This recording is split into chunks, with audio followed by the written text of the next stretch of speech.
Hello, hello, hello. Today I wanted to talk about hey, how you doing, Emily?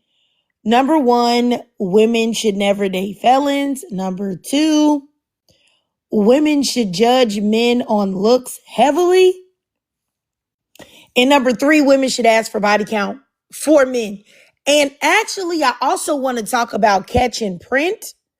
And but hold on, y'all. Let me go and make another thumbnail thing so that I can put catch and print on there. Hold on.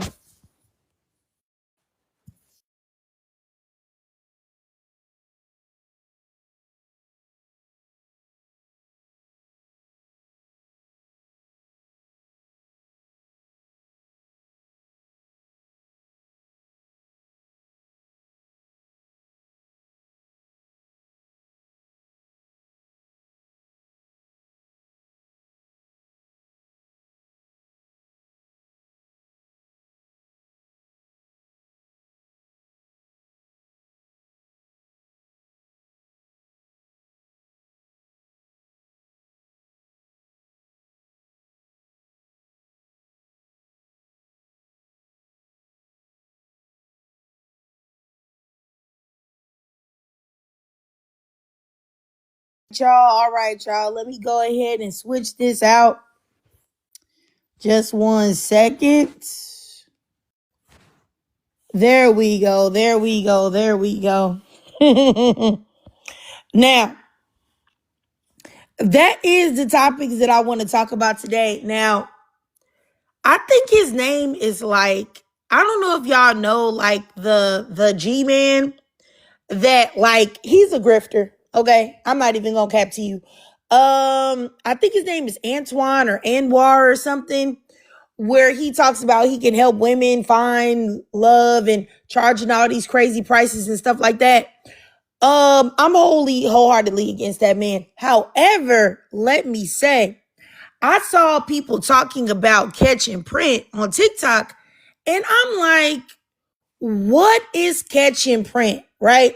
So I go and I find the video from the guy that I'm talking about that's a scammer, Anwar or whatever, where he talks about catch and print, and he talks about how you can tell what size a man is by looking at the print in his pants or whatever.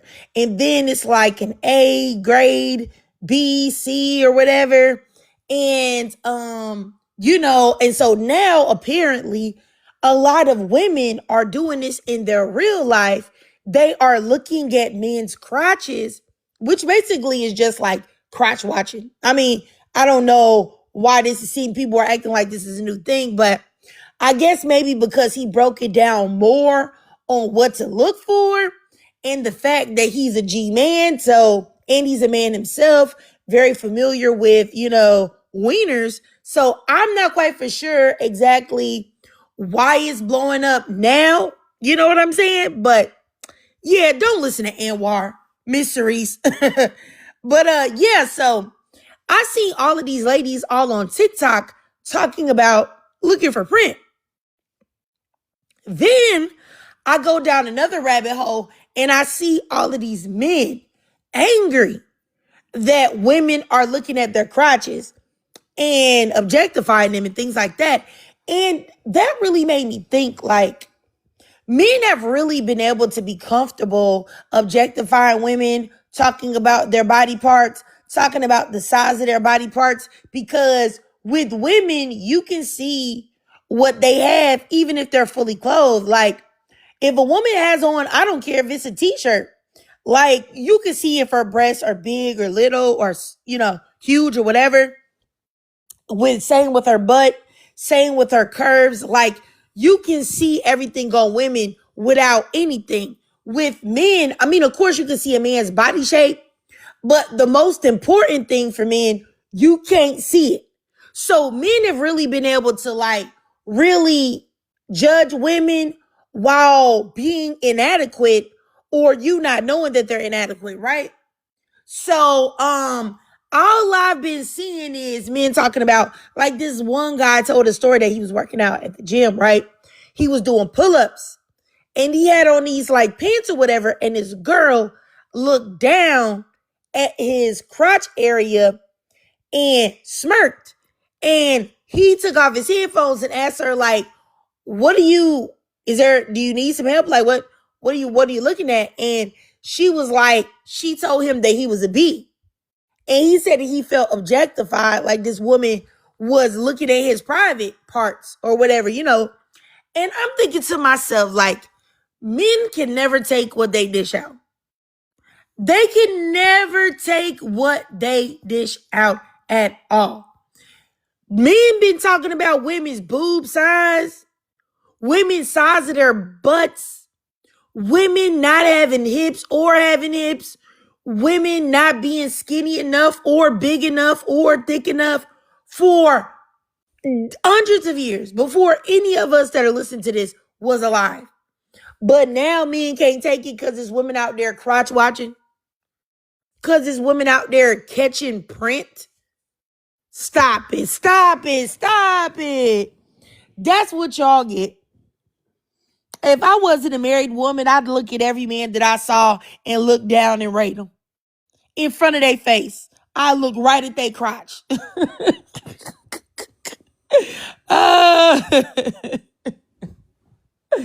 Oh my goodness. I'd be like, you know what? You shouldn't wear that type of clothes out here. Put some clothes on, slut. Why do you have on no clothes? If you wasn't dressed like that, I wouldn't be looking like that. If you didn't have on those pants, I wouldn't be catching print. You should have had on some baggy pants. 3 sizes too big, and then you wouldn't have to worry about me looking at you like that. You see how you dress like that? You should have known that we were gonna look, okay? Because look at you, dressed like a $2, you know what, something that rhymes with door. Look at yourself. Get some class. All right? We can't help, us women can't help how we react when we see you dressed like that. We can't control ourselves. You know, I swear. You asked for it. You asked for it, man. You asked for it. And you know that you did. When I looked down at your crotch, I saw you Jezebel. You Jezebel. Look at you out here trying to tempt women with your slutty ways.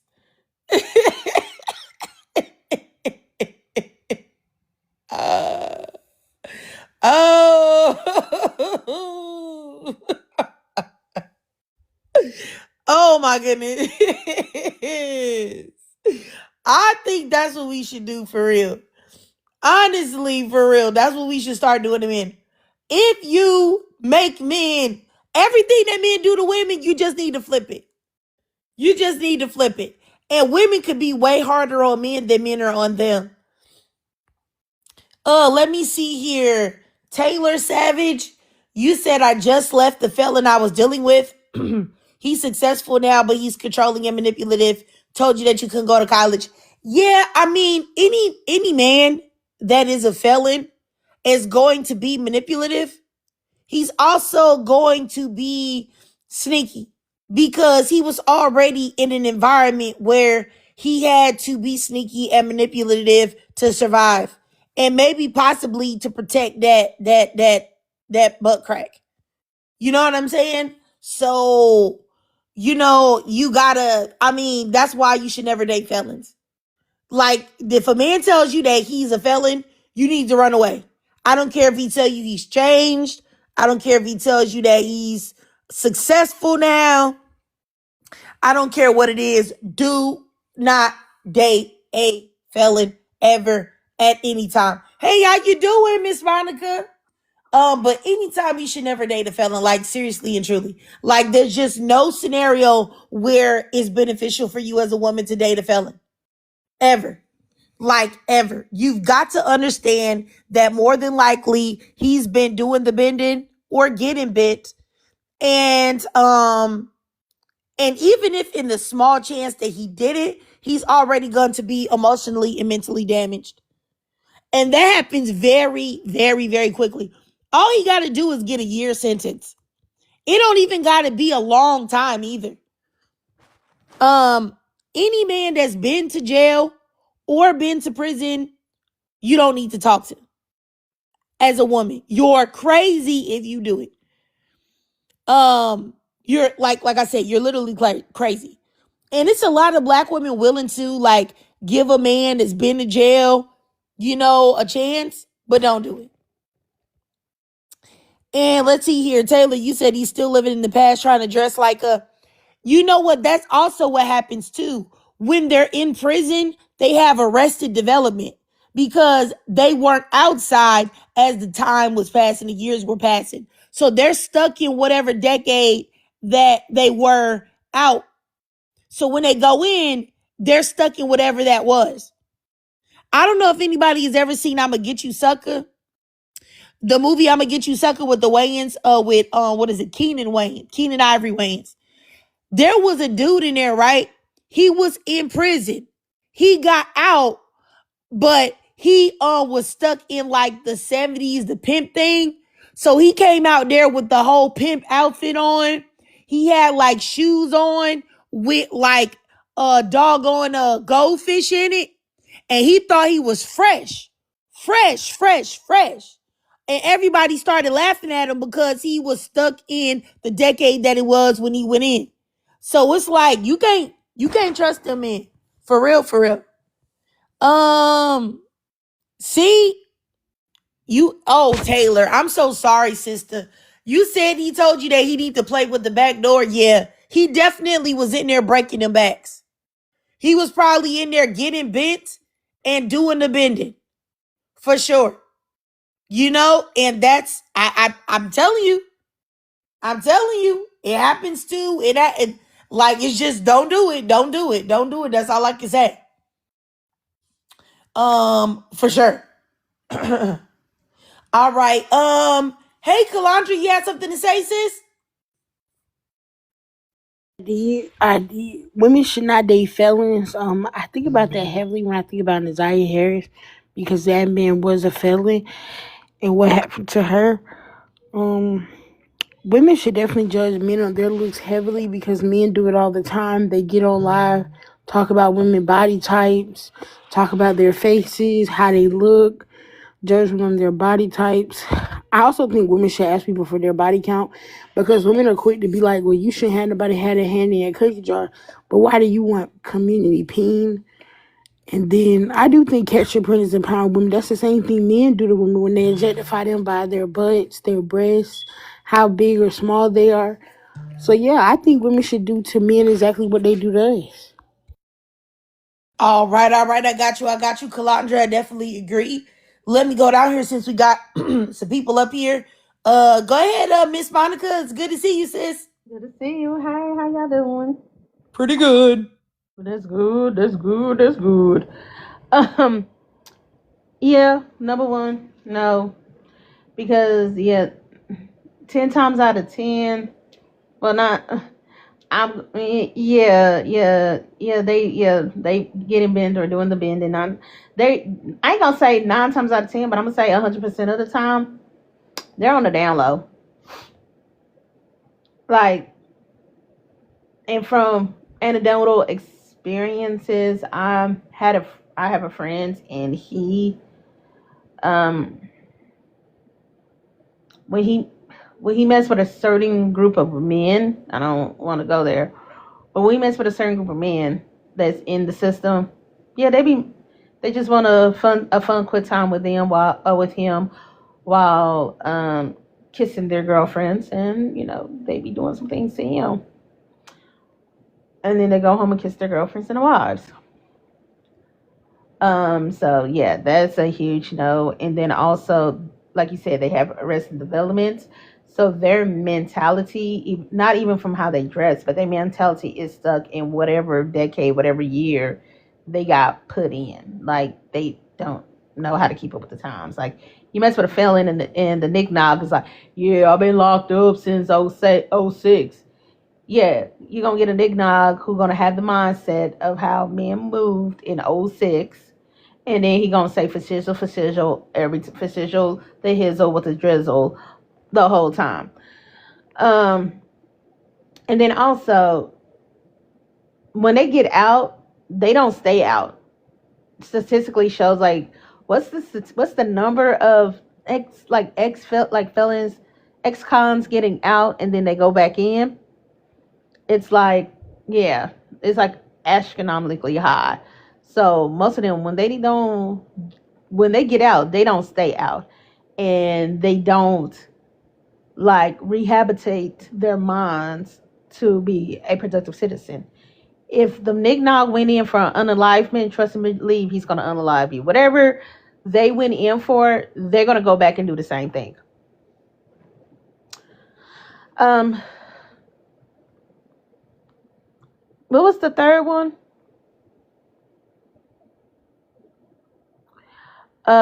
Women should ask for, hell yeah, you should ask for a men's body count, because all those diseases we actually can get from them, because they is like an outer object going in, and because they have an outer object and we have an inner object, that however we are prone to get the diseases a lot quicker, a lot faster than them, from what I heard.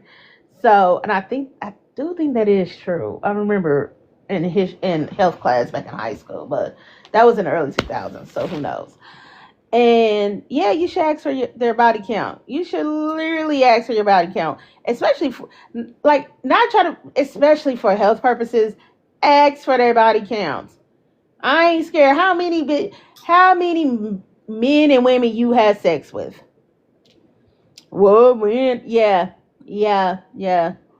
This is we don't, I think a lot of men, I'm like, to me, all, like, majority of men are bi-curious, so yeah.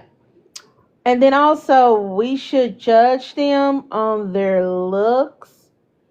Fuck yeah, I do it all the time. See, I know somebody who literally messed up, and she's pretty. She was gorgeous, even though she was plus size. She was pretty gorgeous.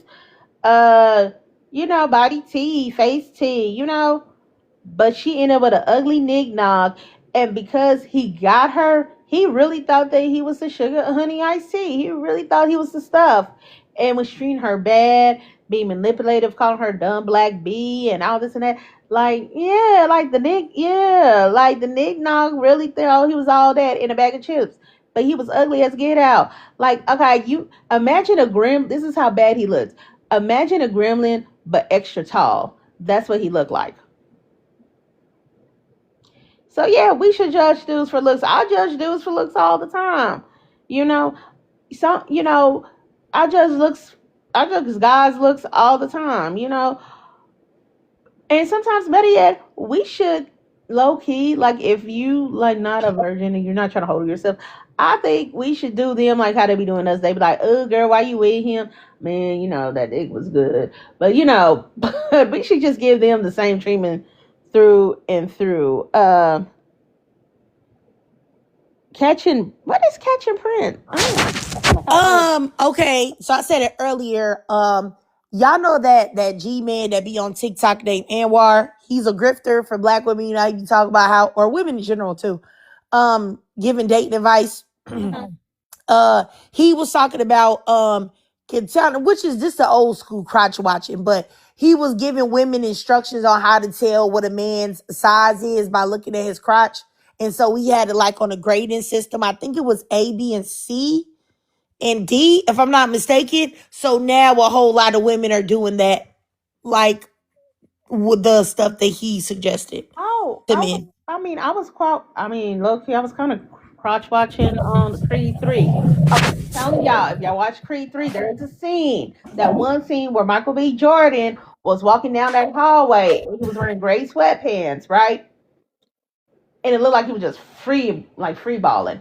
And he's walking down that street, he's walking down the hallway in his gray sweatpants, going to see Jonathan Majors, going to see Jonathan Majors, something like, man, my bad, that was years ago, and da da da da da. Okay, when he's walking down, and I was in the movie theaters, I was trying to look at his face, but peripheral vision went down to his, to his under region, and you know what, he working a pretty decent size. I was like, ooh, Mr. Jordan, Mr. Jordan, Mr. Jordan.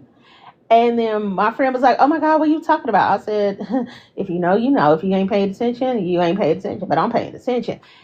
And then the girl, and then when he finished his little spiel, like doing I think he's like, "Man, my bad, my bad." And before he was trying to shift his shit a little, he was trying to shift it a little bit.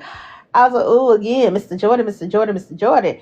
And the girl behind me heard that. She said, "Oh, I was seeing the same thing too." I said, "I know, like, woo, he ain't a bad size." See. That's what I did. That's how I pocket watch. They don't realize that we can be like them. And society literally have them thinking that we cannot be like them. Like, we could be like them. We can literally be like them. So, yeah. So I do it all the time, especially when they wear gray sweatpants. I be telling men, don't wear like light gray sweatpants around me, because I'm gonna be looking and judging and looking and judging. I land my All plane. right. News 8864, who said, I hope this isn't an organized group of matching negative energy. Yes, we are. Go brush your teeth. Okay?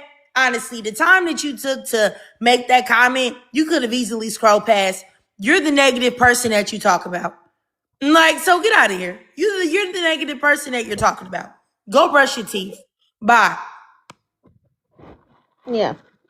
Okay. All right. I got you, sis. Let me go down here next to Jen Roll. Go ahead, Jen. Hi, Miss Trigger. How are you doing today? Hope things are good for you. I missed you. I missed so many of your lives. I'm sorry. Okay, so women should never date felons, absolutely. Women shouldn't judge men on looks heavily.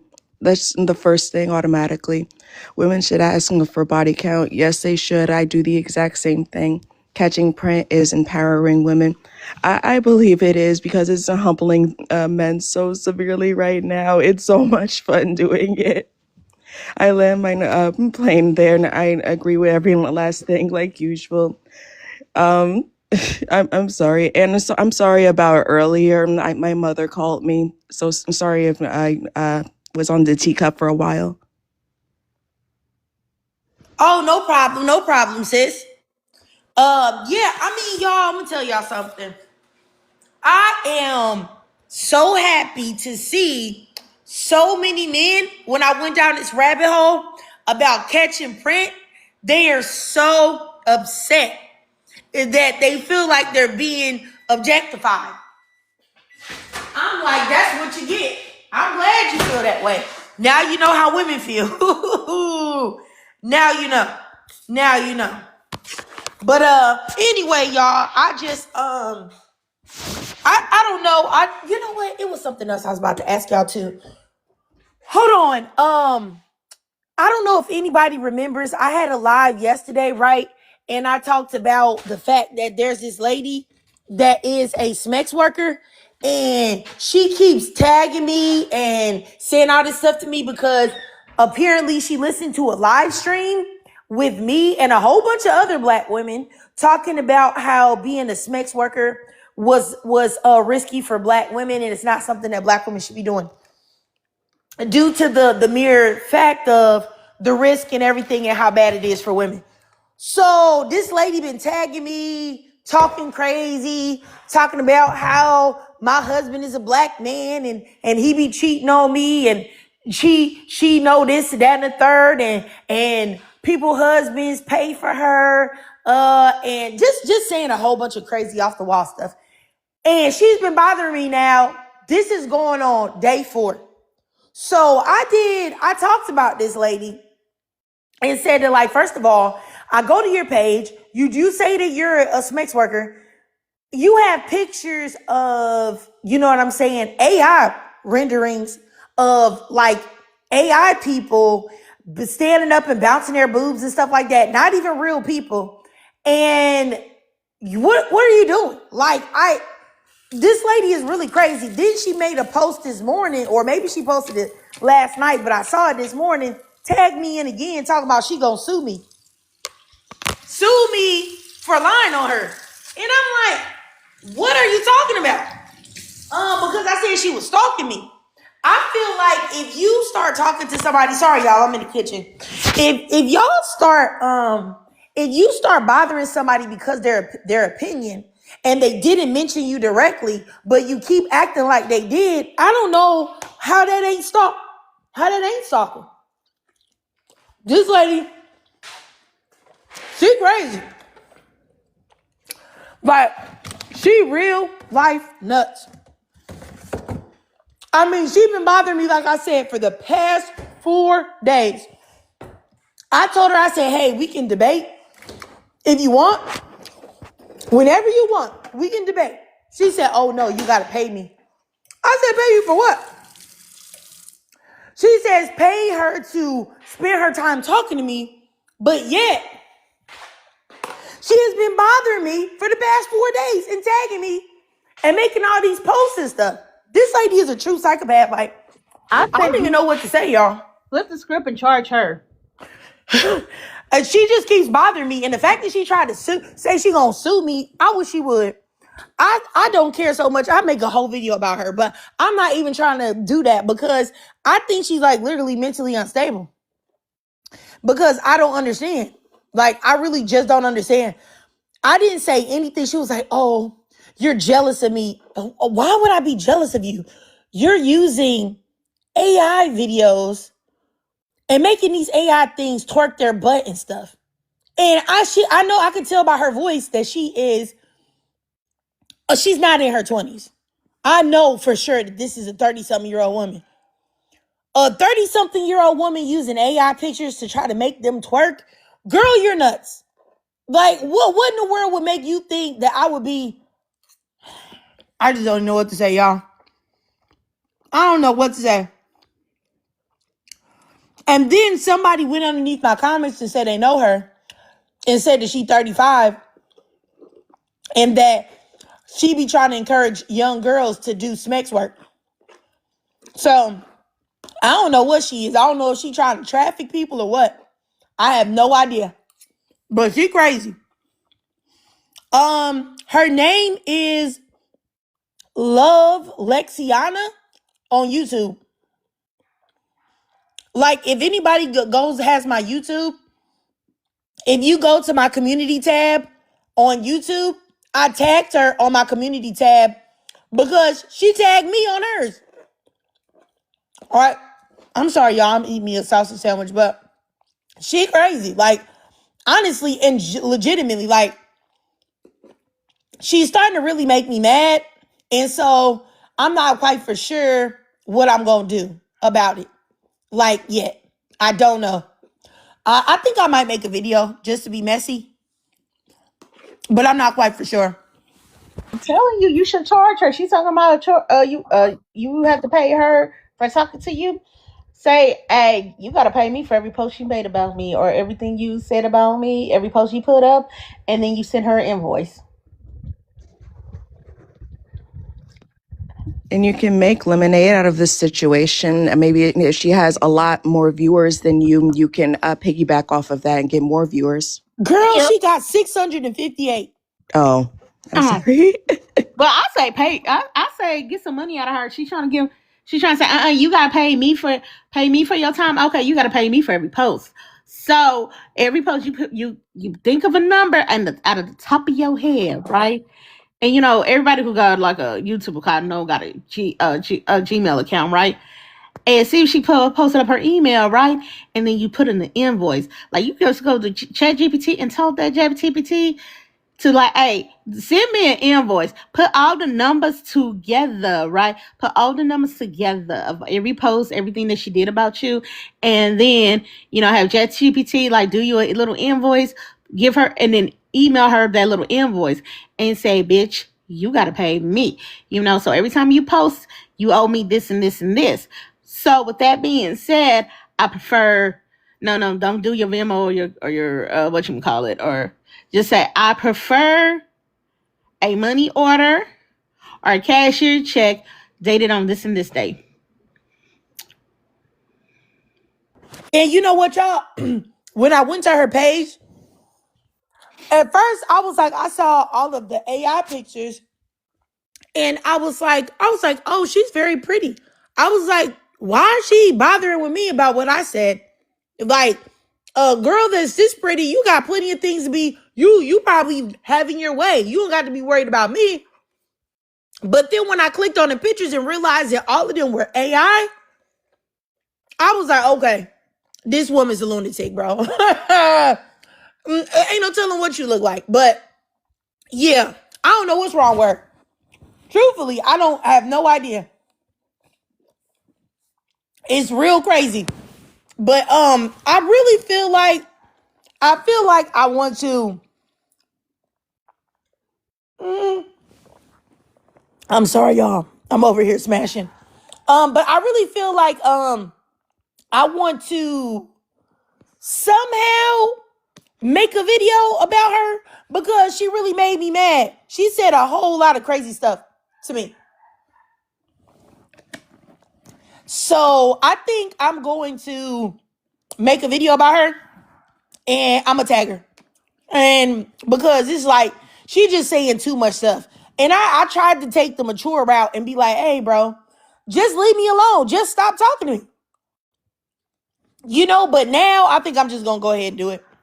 Because it's just like, and the thing about it is, I don't have to talk about her mental instability about making AI pictures. I don't have to do that. All I have to do is give real stats and facts about women that engage in sex work. The stats are that the majority of women are harmed from this behavior.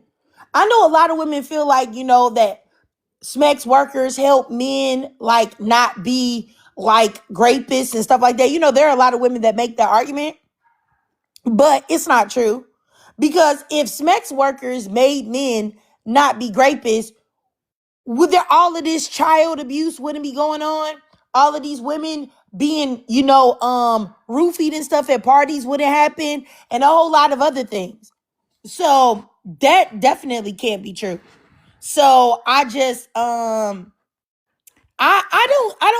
don't get it. I just really, like I said, I don't understand where it came from, why she got mad, or I really don't know. I don't know what it was that I said that triggered her, because she kept saying that sex workers aren't bad people. And I'm like, I never said that. I would never say that.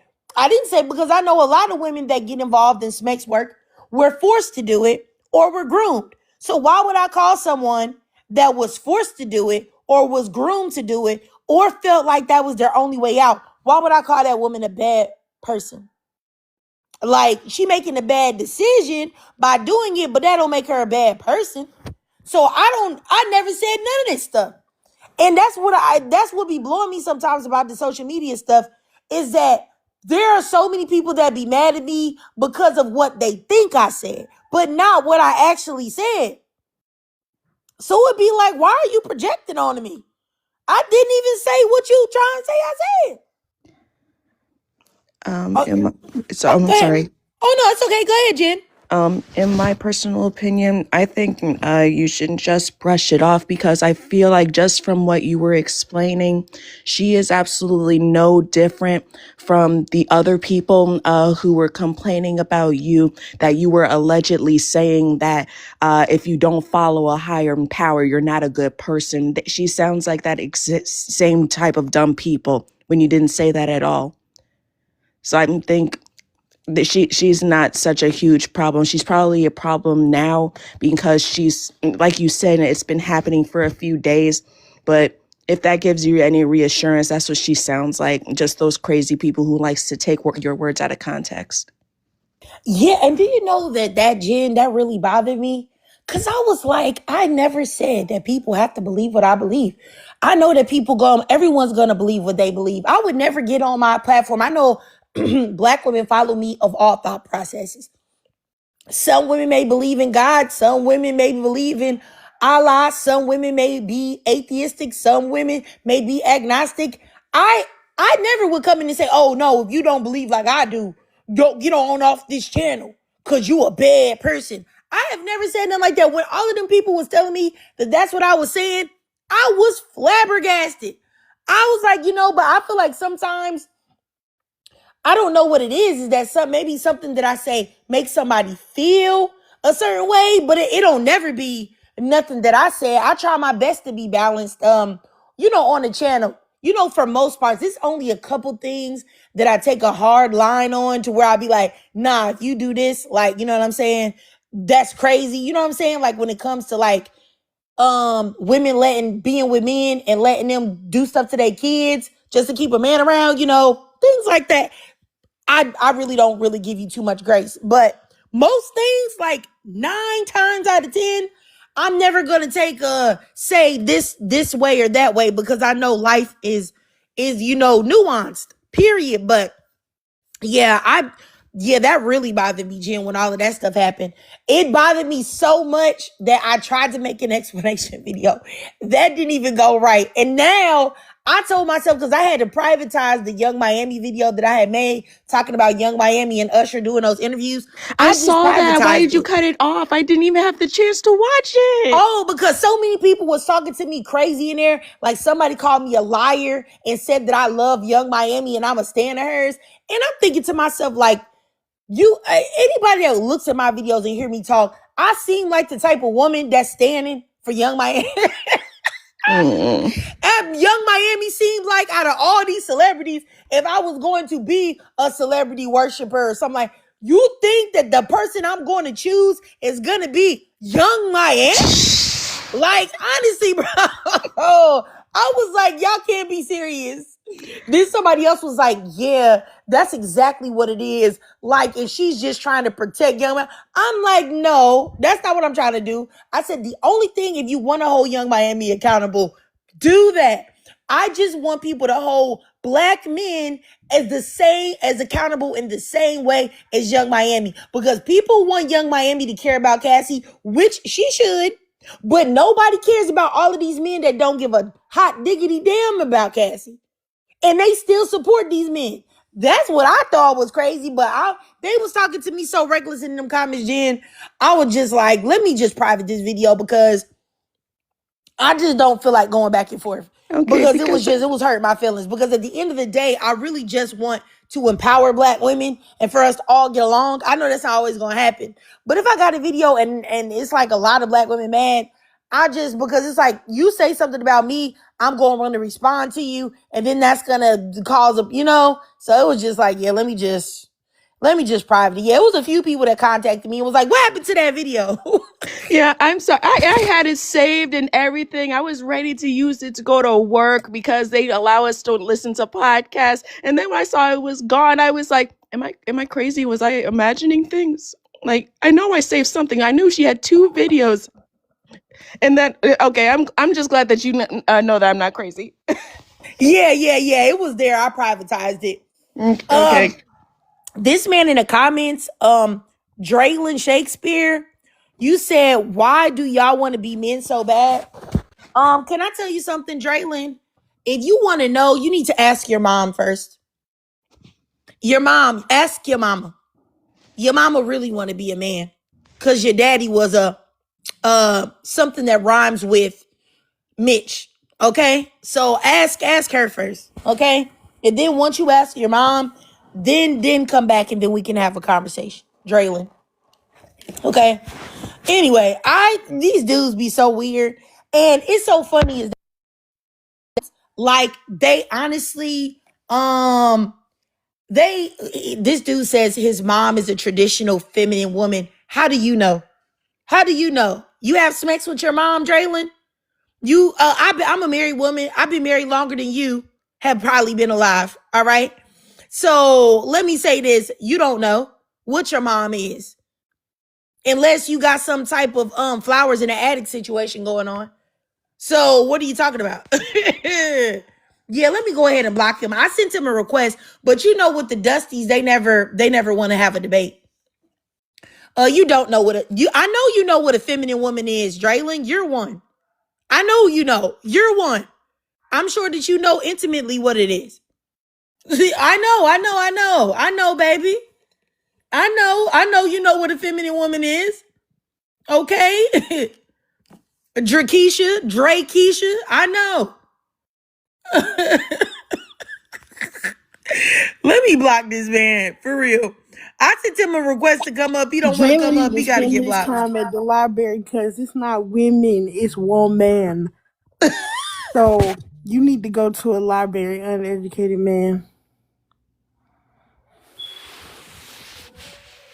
This man, I just looked at his profile photo. This man got a selfie that he took in the bathroom. So you already know he's a buster because he can't even find a place to take a picture that's proper. He had to go ahead and take one in the bathroom. I'm not about to argue with no bathroom selfie. Like, were you feeling like a baddie that day, Draylon? Ew. Yuck. Like I just said, you're the feminine woman that we're talking about. Let me block you because it's just too easy to drag you and I don't want to get reported. Oh, trick. Type Yeah, A, what's up? type B, or type D? That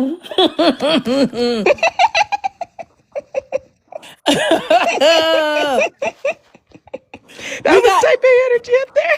I'm telling you. You know what? I promise that's a quick way to shut them all up.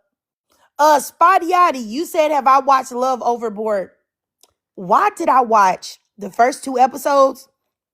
Yesterday, my husband got off work and started watching it with me. So now I can't even get to episode 3 until he get home. All right? So he been watching it too. I could be getting him involved in watching stuff like this. And he be sitting there like he ain't really paying attention. And then he'll start being like, yeah, you see that? That was crazy how she did that. She don't even like him. She really don't. I'll be like, oh, okay. Oh, so you watching it, huh? Don't worry about if I'm watching it. Exactly. Knew you was watching it. But anyway, yes, I have watched the first 2 episodes of Love Overboard. But you know what irritated me? I was like, where are, there's no black men on there. Like, okay, so let me explain this. I feel like when there's a dating show and you put white men on there and biracial men on there, and you don't put one solitary, fully black man on there, you really setting up the black women to get okey doked completely. Because if any, like, once again, there's plenty of black men that come on these shows that don't like black women at all. But if there is a chance for a black woman, most of the time it's going to be a black man, I guess. Sometimes they might let them get a love interest with one of the white guys. But I just feel like when I looked at all of those men, none of them were giving they liked black women at all. So I was actually really surprised that one of the guys that seems to be biracial, he is liking one of the fully black women on there. I was surprised by that. But still, even with him like liking her on the show, I forgot his name. He still gives, in my opinion, that his first choice would not be a black woman. That's so I always feel uncomfortable about that. They don't never put people on there that like black women. So the black women just always be out there looking sad and lonely and unwanted. And it just be like, bro, it's just, it makes me so sad. And then it always makes the ladies look like, I don't know, like they're like the dudes be trying to get with the white women and then nobody be wanting the black women. So it just makes black women just look unwanted. And I don't like that. And you know what? The Love Overboard, it's a lady on there. She wearing this wig and it's so bad. And as a black woman, what I don't understand is if you as a black woman, right, you know that you're going to be on a TV show in like a tropical climate in the heat. Why would you be wearing these big wigs that look like helmets? because you're gonna have to where they got water around, so you're gonna be getting in the water and stuff like that. Why wouldn't you like get some braids, get some boho knotless braids, get some boho knotless with the human hair, so that your hair always looks good and that you don't have a big helmet on the top of your head. I don't mind wigs, right?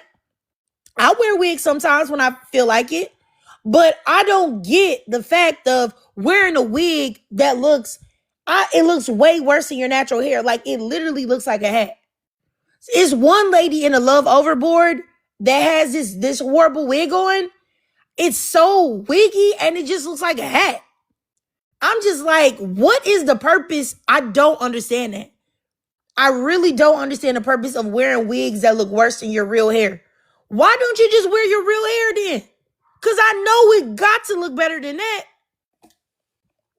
But I don't know. It just don't make no sense. And it's like, I even thought that with Janae on Love Island. I thought Janae's a very beautiful girl, very pretty. But I was just thinking like these wigs that you're putting on, they don't look good. They don't look good at all. And you would have been much better served if you had went and got the boho knotless that Serena had. Because what are you doing? Like, all I know is that if I was about to be on some type of show or whatever, instantly I'm getting the boho braids, period. Like, that way I know my hair gonna be on point every day. Every day my hair gonna be on point. When I go to bed, when I wake up, it's gonna be on point and it's gonna be looking nice. If I get in the water, it's still gonna be cute. I'm still gonna be on point. Wearing them big old hats, helmet hats, no. And then it's like, they don't even never be knowing how, well, it's probably me because, I told you guys I used to do hair. I have a cosmetology license and everything. So I really pay attention to hair. So it's just like, no, I don't like that. I don't like that. Is this a new show that I've never heard of? Yes, it just came out, Jen. It's called Love Overboard and it's on Hulu. And it's like some of the people that the people that are dating, they are underneath the deck they're on this yacht. So they're underneath the deck cleaning and stuff like that. And their goal is to get up to the top by like breaking up couples or something. And then the half of the other people are up top, like eating food and living luxurious and all of that. It's like a real messy dating show. It's because go ahead. Oh, no, that's it. Go ahead, sis. Oh, I was just going to say, because something feels very strange about that, because it sounds like that show is doing damage control with trying to make Black women look bad ever since Alondria, because they knew that they couldn't put that beautiful woman down. She has just been getting nothing but success after success after success versus Huda, who's just constantly failing and embarrassing herself. And they want to do that damage control with trying to make Black women look bad. And I think they gave her that wig. That's what it sounds like. I don't know. All I know is that if they did, that lady need to throw that wig and burn it ASAP. For real, it's terrible. Like, it is really bad. Like, it's real bad. Like I said, it's just like, it just always makes me just be confused when I see people that, like I said, if the wig looks worse than their natural hair, it's just like, I don't understand that. Because, like right now, right, I got my hair in a ponytail puff. My hair all over my head, right? It looks crazy. Like I just got it in a ponytail puff, right? I know my edge is not done or nothing. I feel like the way my hair look right now, it still would look better than if I had like some wig that was just terribly bad on my head. Because now people know that that's not my hair. So then it even look crazier because people looking like, what you got that on? Why you got that on? And like I said, it's not that I'm shaming women for wearing wigs because I do wear wigs. I wear my natural hair. I wear some wigs. I wear a headband wig. I wear braids. I wear anything whenever I feel like it. So I think when Black women should wear their hair however they want, but I just feel like it shouldn't look like you got on a skull cap. Okay. Yeah, I get it. Wear it more properly. I understand. I agree with the boho braids because I'll never ever understand black women who wear wigs to be in beach settings. Like I automatically go to box braids, boho braids, even like a sew-in, as long as your hair is braided in really well, that's fine Yeah, too. yeah. But a wig? Oh my God, that was so okay. So I remember going to the pool as a little kid, and I remember a whole wig flying in the pool, and I was like, why would you bring that? Why? I didn't know what that was. I thought that was a dead rodent. But that that was just bad. Why would you even wear a wig to the beach? If you're wearing a wig and it looks decent and you're just wearing it for aesthetics, don't go in the water with it. And why would you leave it above all things? Yeah, I feel you. And I think what you said is right too. Like the sew-in, because I see women with sew-ins too. And I don't think there's anything wrong with that either. The wig thing, I just think is weird. Hold on, Spotty Yachty, you said something. Hold on, I know you asked some question. I gotta go and see what you said. Hey, how you doing, Cheska? Let me see. I know I saw you ask a question or something. Oh yeah, you said, how do I feel about the natural hair conversation going on? You know what? That's another topic I try to stay away from because I find that black women be arguing so much about that. And then it's like, I'd be like, okay, y'all arguing. I didn't even want y'all to argue. I wanted y'all to like us to be chill. Cause see, I'm in the middle. I wear my natural hair. I wear some braids. I wear a wig. I wear a sew-in. I'll do all of that. I don't have a problem with black women wearing wigs or anything like that. I will say for me personally, I only wear textured weaves. So like if I'm doing it straight, if I'm wearing a straight wig, it's going to be like yaki straight or kinky straight. And if it's like curly, it's going to be like afro curly or kinky curly or something like that. That's just me. You know, I used to do, you know what I'm saying, the Brazilian bundles back in the day when I was really out there doing hair and stuff, you know, for my clients. So you got to look the part. I used to wear like Malaysian bundles and Brazilian body wave and all of that and wand curl it with the swoops. I don't do that too much no more. But I still don't have a problem with none of it. But it's some black women that really do have a problem with it. They feel like you don't like yourself.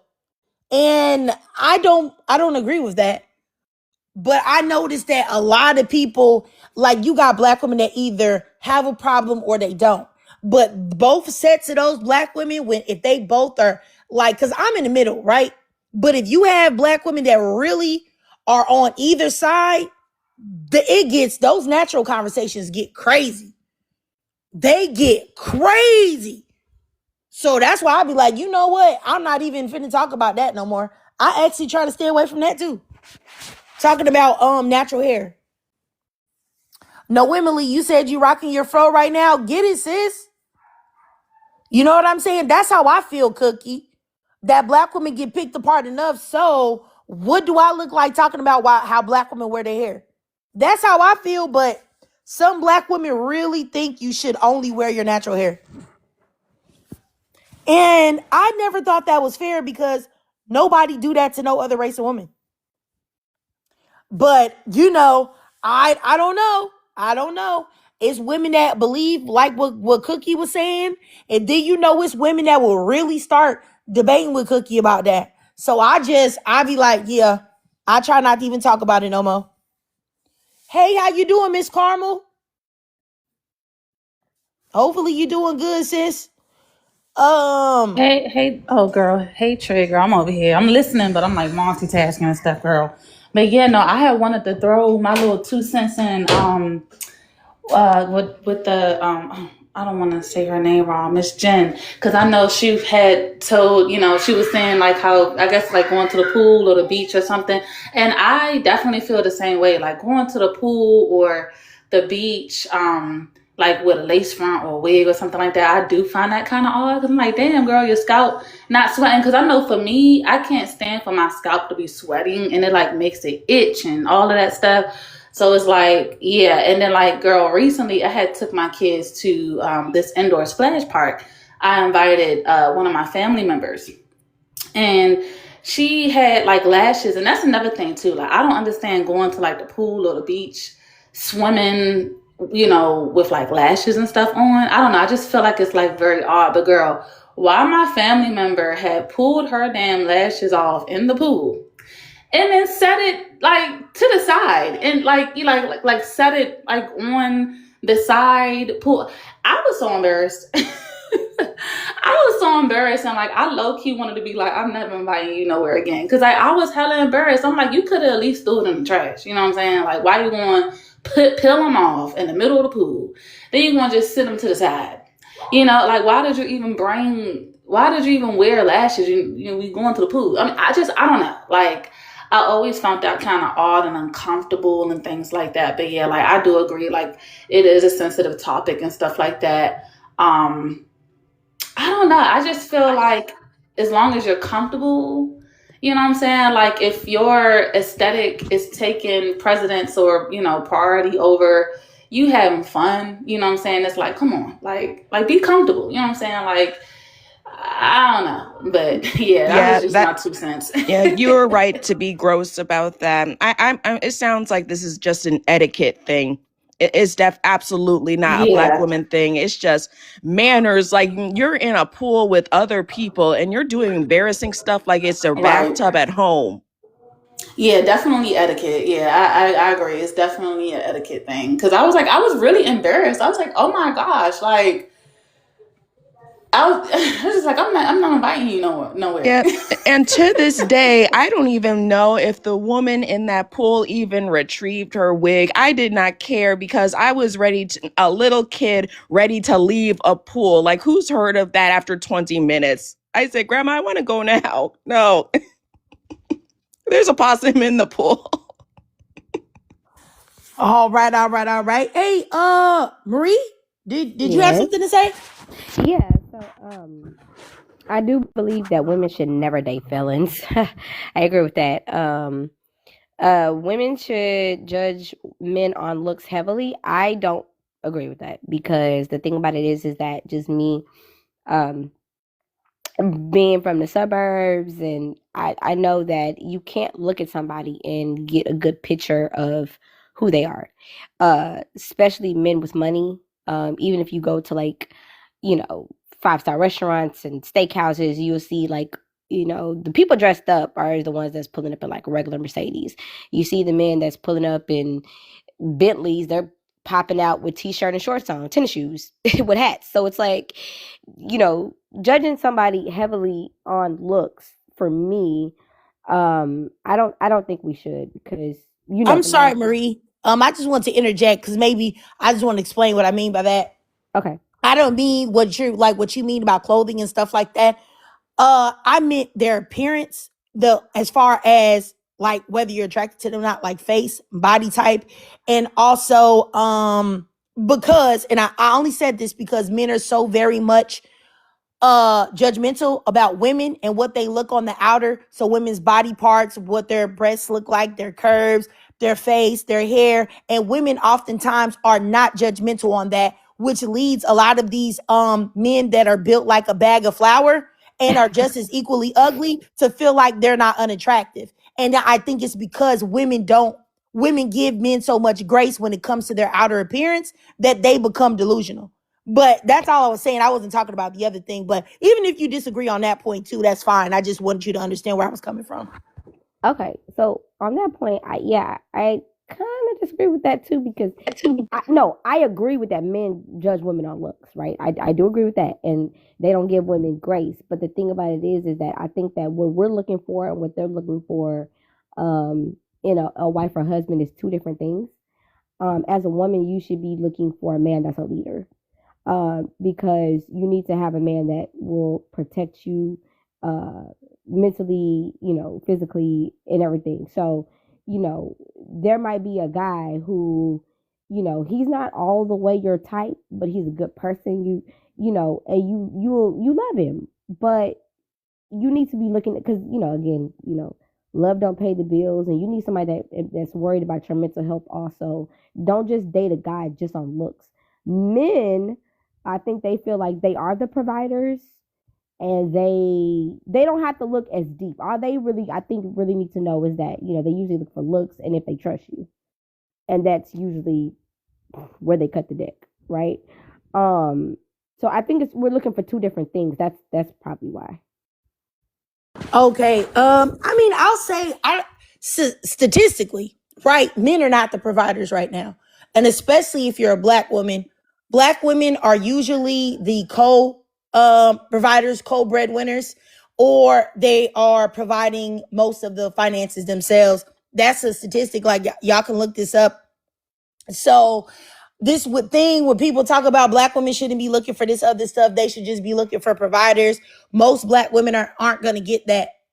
You know what I'm saying? So, and I believe in doing the exact same things that men do to women. And I really do believe that is us not doing that and feeling like, oh, I just want to look deeper. His looks, it matters about who he is as a person. It should matter about who a woman is as a person too, because a man, a looks at the end of the day isn't going to take care of that man if he gets diabetes or he gets cancer or he gets this, that, and the third. It's going to be the quality and the character of the woman that he's talking to and dealing with. However, we give men an out to make bad decisions and we don't give women that same out.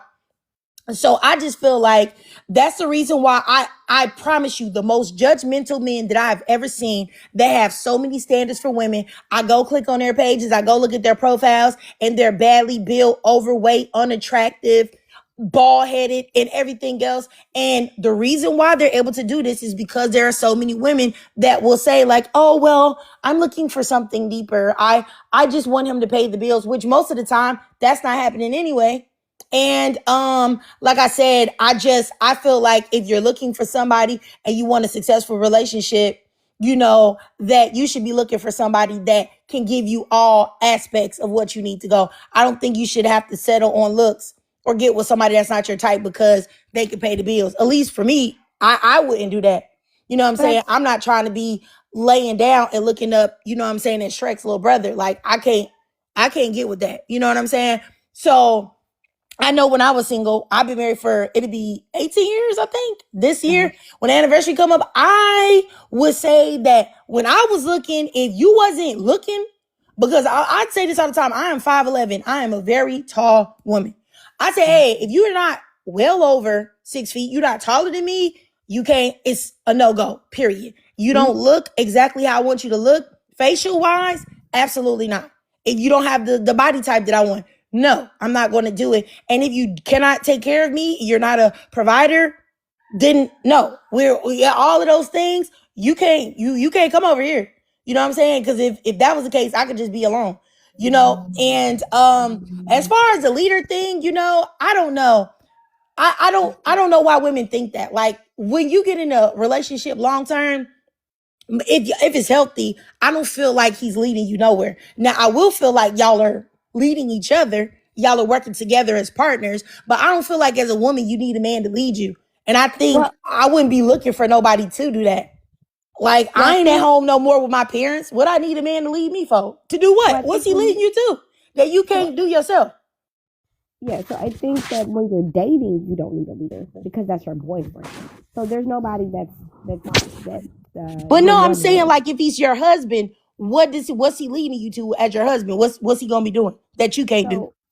Okay, so as a leader, my husband is the one who is he is the one that's like paying the bills, protecting, providing. He is basically the one that he basically sets the tone in the home. I would be disappointed as a woman if I had to come home and set the tone.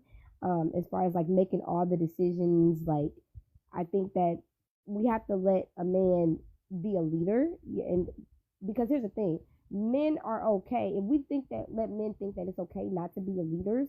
That's why they don't feel like they need to go get good jobs. That's why they feel like they don't need to protect you. That's why they feel like they don't need to go to college, get an education, so they can make enough to take care of their wives and their children. Where if they want to have a wife, the wife doesn't have to work. She's working because she wants to. She's not working because she have to. And if I don't work, this light bill don't get paid. So it's very important for men to be leaders in their home. My husband doesn't look for me for this because he's the leader. I don't even know how to pay any bills. So he's the leader. I mean, it's important. I don't know. I think that sounds kind of crazy, but that's just my opinion because I feel like a man that love you, he's gonna be motivated anyway. I remember one time me and my husband were talking about like what motivates him. Me personally, this is probably sound crazy, but what motivates me is money. Like if somebody like money is a very big motivator for me. Like to stay on task, to do things, blah blah blah. And also revenge. I remember when I be in the gym, I be thinking about people that I want to take a dump on. Hey, you know, that keeps me motivated. Hey, I just want to somebody see me somewhere. Da, da, da, da. And I was talking about my husband. I was like, what motivates you? Like, what is your motivation for getting up in the morning? What's your motivation for doing this, that, and the third? And he said, I only have one motivator. I said, well, what is it? He said, my family. He said, making sure that y'all are happy, that y'all are taken care of, that y'all have a comfortable life. So he's a leader. I think that that type of mentality is just going to be there. I don't think that you have to look for a man to like lead you and tell you what to do. I also think that you handicap yourself if you let a man do everything for you. Like if you don't know how to pay the bills, you don't know where the portal is for the electric company or the water company or what place to pay the mortgage at. If something, God forbid, happens, you're not going to know nothing or how to do nothing because you didn't let him put you on autopilot. I don't think that's like, I think that's just, I don't know. I think it's crazy. And I think that a lot of women feel like that's the best way to be feminine. But I feel like a man that really respects femininity doesn't want you to be handicapped. I'm not saying that you can't love your man, take care of your man or whatever, cook for him, whatever it is that you like, because everybody do different things.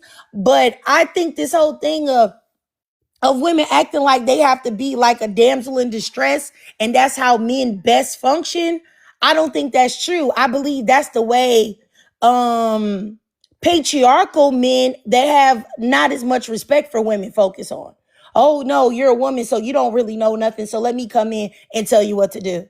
In most households that I've seen, because all of my peoples have been married. My mother was married to my daddy. My grandparents on both sides were married.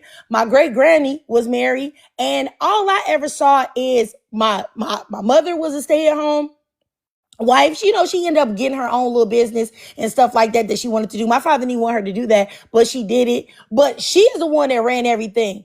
And did everything. My father would come on, here's the money. Whatever you want to do with it, babe. I saw that with my grandma on both sides. You know what I'm saying? And their father, their husbands both provided for them. So I don't know. I don't know about that whole letting a man do everything. I don't know. But we can agree to disagree though. I think you're a little bit confused. So what I'm saying is that, okay, so my husband just doesn't want me to be worried about anything, right? He does give me money and I just, can do whatever I want in the daytime because I don't work. But my thing about it is that my husband just doesn't want, as a woman, I shouldn't have to be concerned about the bills. I shouldn't have to be concerned about my oil change, my tires. As a woman, he doesn't even want me to even worry about that because all that should be taken care of. So I'm never a damsel in distress. Like I'm never that because everything is already taken care of beforehand. And he checks everything, monthly. He makes sure everything is good. So I never, have flat tires, oil changes. I don't worry about that. But I will say that when you said that, oh well, if a man loves you, he's gonna do that anyway. But you did say something that's kind of contradicts that because what you said was majority of women will not find a leader anyway. Majority of women lead their homes. So that means that love isn't enough for a man to know that his job is to take care of his family. Right? Well, no, I just meant that women aren't going to find a man in general. Like that's statistically for Black women, most Black women aren't going to be married and they're not going to find what you were talking about. Right. But I don't think. That, but here's my thing, right? I know that. And I know many women who have not found what I found because they're not going to settle for a man who makes less for them. They're not going to settle for a man who cannot take care of their family. So that is why they're not getting married. Because again, not a lot of men know what a leader is supposed to be. They might have the money, but they might not understand what a leader is, or they don't have enough for them. So are you saying that women should settle? I'm not saying that. I'm saying that women are not settling. That is why they're not getting married. Well, I think that women shouldn't settle. And so if that results in less Black women being married, then that's just what it has to be. Right. And I think that, but the issue is, because you said that we shouldn't teach men to be leaders. I didn't Even say that my we shouldn't teach men to be leaders. If I did say that, I must have misspoke. I don't mean that men can't be leaders and can't be, the leaders of their own destiny. I said as a woman that you're saying, oh, I need a man to lead me. I'm looking for a man to lead me. I'm looking for a man to lead me. That's weird, because what is a man leading you to that you can't lead yourself on? Just because he has a penis and he's an XY doesn't make him any better, any more superior than you, any more able to be or capable of being a leader than you. You have just as much information. You have just as much as intelligence as a man. To act like you need a man specifically to lead you is to say that you are less than him, to say that you are in a subservient position. Because what if not, why aren't you saying you're looking for a partner? I'm looking for a partner to go in this life with, for us to work through these things together.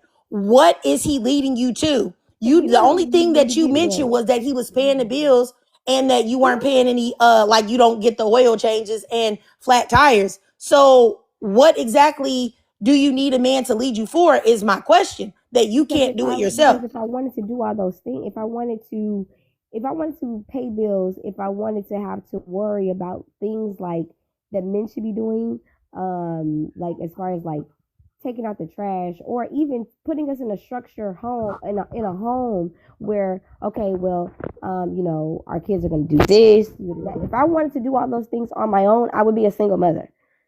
I'm not going to be, I don't never want it to be a person where I have to lead my kids and it's me making all the decisions a household. Like for me, I feel like as a woman, we all should be in like a soft era where we could just relax. We can be calm. We can be relaxed. We don't have to worry about how tomorrow's going to go. I don't have to worry about how tomorrow's going to go ever. I don't have to worry about how next week is going to go because my husband has it handled. All right. I'm gonna come back to you, Marie, but I just want to get the other two ladies in here. Cookie, I'll start you out and give you a time assist so then I can get down there to Miss Cheska. Go ahead, Cookie. Hey, good morning. Hey, how you doing, Cookie? I'm doing well. I want to answer the prompts. Women should never date felons. They should not. It's just not safe. It's not logical. As a person who was engaged to a felon, just no. It's not something that you should ever think to do, even if you knew them prior before, or if you knew them later in life, even if they told you the change story, or they found God, if they're in Islam or Christianity or Buddhism, whatever, you should not be with a felon because it is not safe for you, your family. It's not safe at all because that's just not something you need to put yourself in that predicament. It'll save a lot of stress and time. Two, women should judge men on looks heavily. I feel like women should judge men on looks heavily because that's what I do. I feel like I get a lot of jealousy from women because I clearly go off looks. I'm not willing to just date anybody that's not physically appealing to me. And I feel like I feel like when we say judge off looks harshly, I feel like looks are perspective. So a person may not be attracted to you, but if they're attracted to me, then I should strive for the thing that I'm attracted for. And I don't think that that's a problem.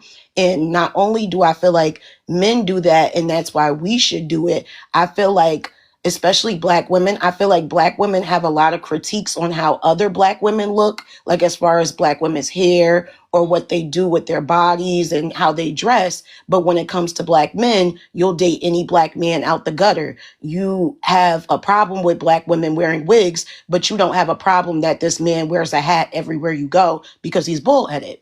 So I feel like that's why we should have this platform, because I feel like it's becoming a double standard that doesn't serve women, because it's like, do looks matter or do they not matter? Do they only matter when it's a Black woman, or does it only matter when when you can't have opinion on it? Because I feel like women know that their opinion towards men doesn't hold the same weight that it has when men have opinions towards women. Three, should women ask for body counts? I was thinking about this and I'm like, yes, to know somebody's character, I guess, if that's what you were asking for. But I feel like it's more important to know somebody's Yes, it's about the character, Cookie. yes, know somebody's like as far as that they're clear from STDs and STIs, like seeing their my chart in real time, not letting them show you a screenshot, actually being on the website, watching them log in and things like that. I think that's more important than just what's it called? Than just, body count. All I feel like body count does is tell you a person's character, and that's assuming that they tell you the truth. I don't really know what catching print is, so I'll just waive that so we can go on to the next person.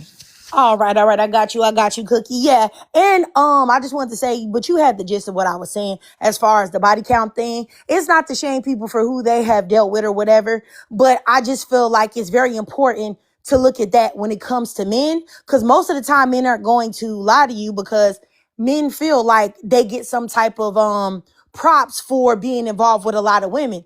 But seeing as though women always are telling men no, because you know how men are, they're always trying to have intercourse with women. Men have to work harder to have access to women. So if you have a man that has had a lot of different women, it means one or two things. He's a liar. He's been manipulating all these women, or he doesn't discriminate. He doesn't matter who he does anything with, which means that he has a problem with self-discipline. So that's a man that you need to leave alone. So that's the only reason why I say that. It doesn't have anything to do with, like, you know what I'm saying? Anything that people would normally think. But just like Cookie said, just character. All right, so let me go down, and I definitely agree with things that you were saying, Cookie. Let me go down here next to Cheska, because I think you want to respond to Marie, right? Yes, Okay. absolutely. There were some things that were said that were a bit alarming, not because of your experience, Marie, but I think that how you're stating it specifically towards an audience of Black women.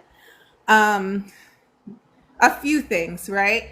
I think that your experience is your experience with your husband. You're not telling us 100% of what goes on in your experience, and we don't have to know that. But to just assert that the attributes of femininity are just not paying your bills, and getting your bills paid by a male, I think that that's very dangerous rhetoric, especially for Black women. Um, the the rate of which Black women get unalived by male, specifically Black males in the community, it was almost seeming like you were saying, you're not feminine if you're paying your bills. You're not feminine if you have to work. You're not feminine if you have to take out your own trash, which I think is not okay, because you were asserting all of those things as a man's job. Well, what if a woman doesn't have a man around to do that? Is she now feminine because she's doing all of those things? Maybe her soft era is away from a male. Maybe it's not with a male, because males are very vile. They're evil. I'm not gonna lie. And so maybe her soft era is without a male in her life. And I don't think that we should mark femininity or masculinity with if you have a man in your life or not. That's very male centered. It's giving pick me. And again, you can have your viewpoint and your perspective. It is very valid because it is your lived experience, but it is not everybody's. And I would just challenge you to maybe look at what you are defining as feminine and masculine, because it's what you said is perpetuating abuse in relationships. Okay.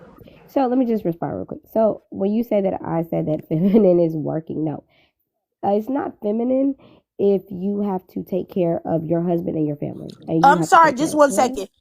I just want you guys to know that somebody reported Cheska. And it made me remove Cheska from the live.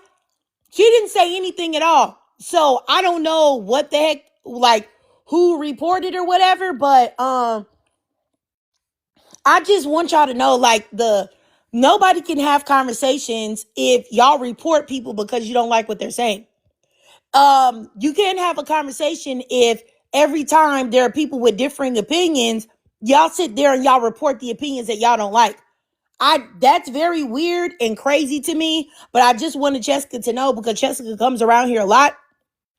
I like Jessica and I don't want her to think that I dropped her. Like TikTok made me do that. So and like I said, somebody reported her because they said hate speech and bullying. And she literally said nothing. So I'm not quite for sure about that. But anywho, I'm gonna go ahead and let you respond to that. I'll start your timer. Marie, go ahead. And then I'll let you respond then. Yeah. Oh, I needed her to come back. But I just wanted to tell her that, yeah, I think it's not, I don't think it's feminine if you have to work and take care of a man, take care of the family, and you have to work to take care and pay bills with the man sitting right there at the home. And he's asking if he's another child. I don't think so. And I don't think it's feminine if you have to, the I think we're missing have to, right? I'm not saying it's not feminine if you want to work. I think that when I said that, you're in your feminine era, you're in your soft era, I'm saying that you're doing things, you have a husband, so you're doing things because you want to, not because you need to do this to survive. If you're having to work to survive, that's okay for you to do that on your own.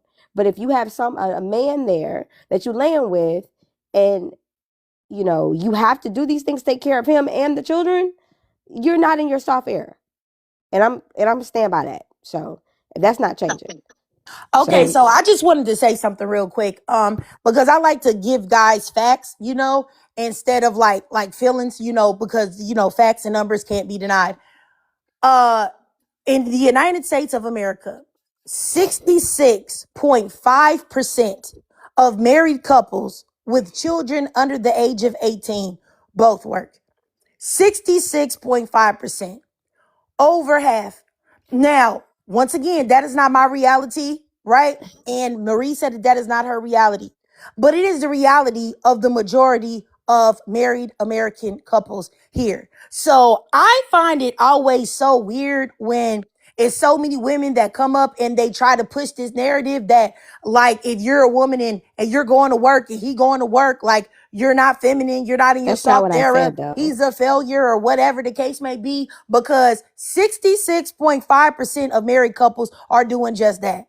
That's is a reality for the way. Please don't interrupt me. Thank you.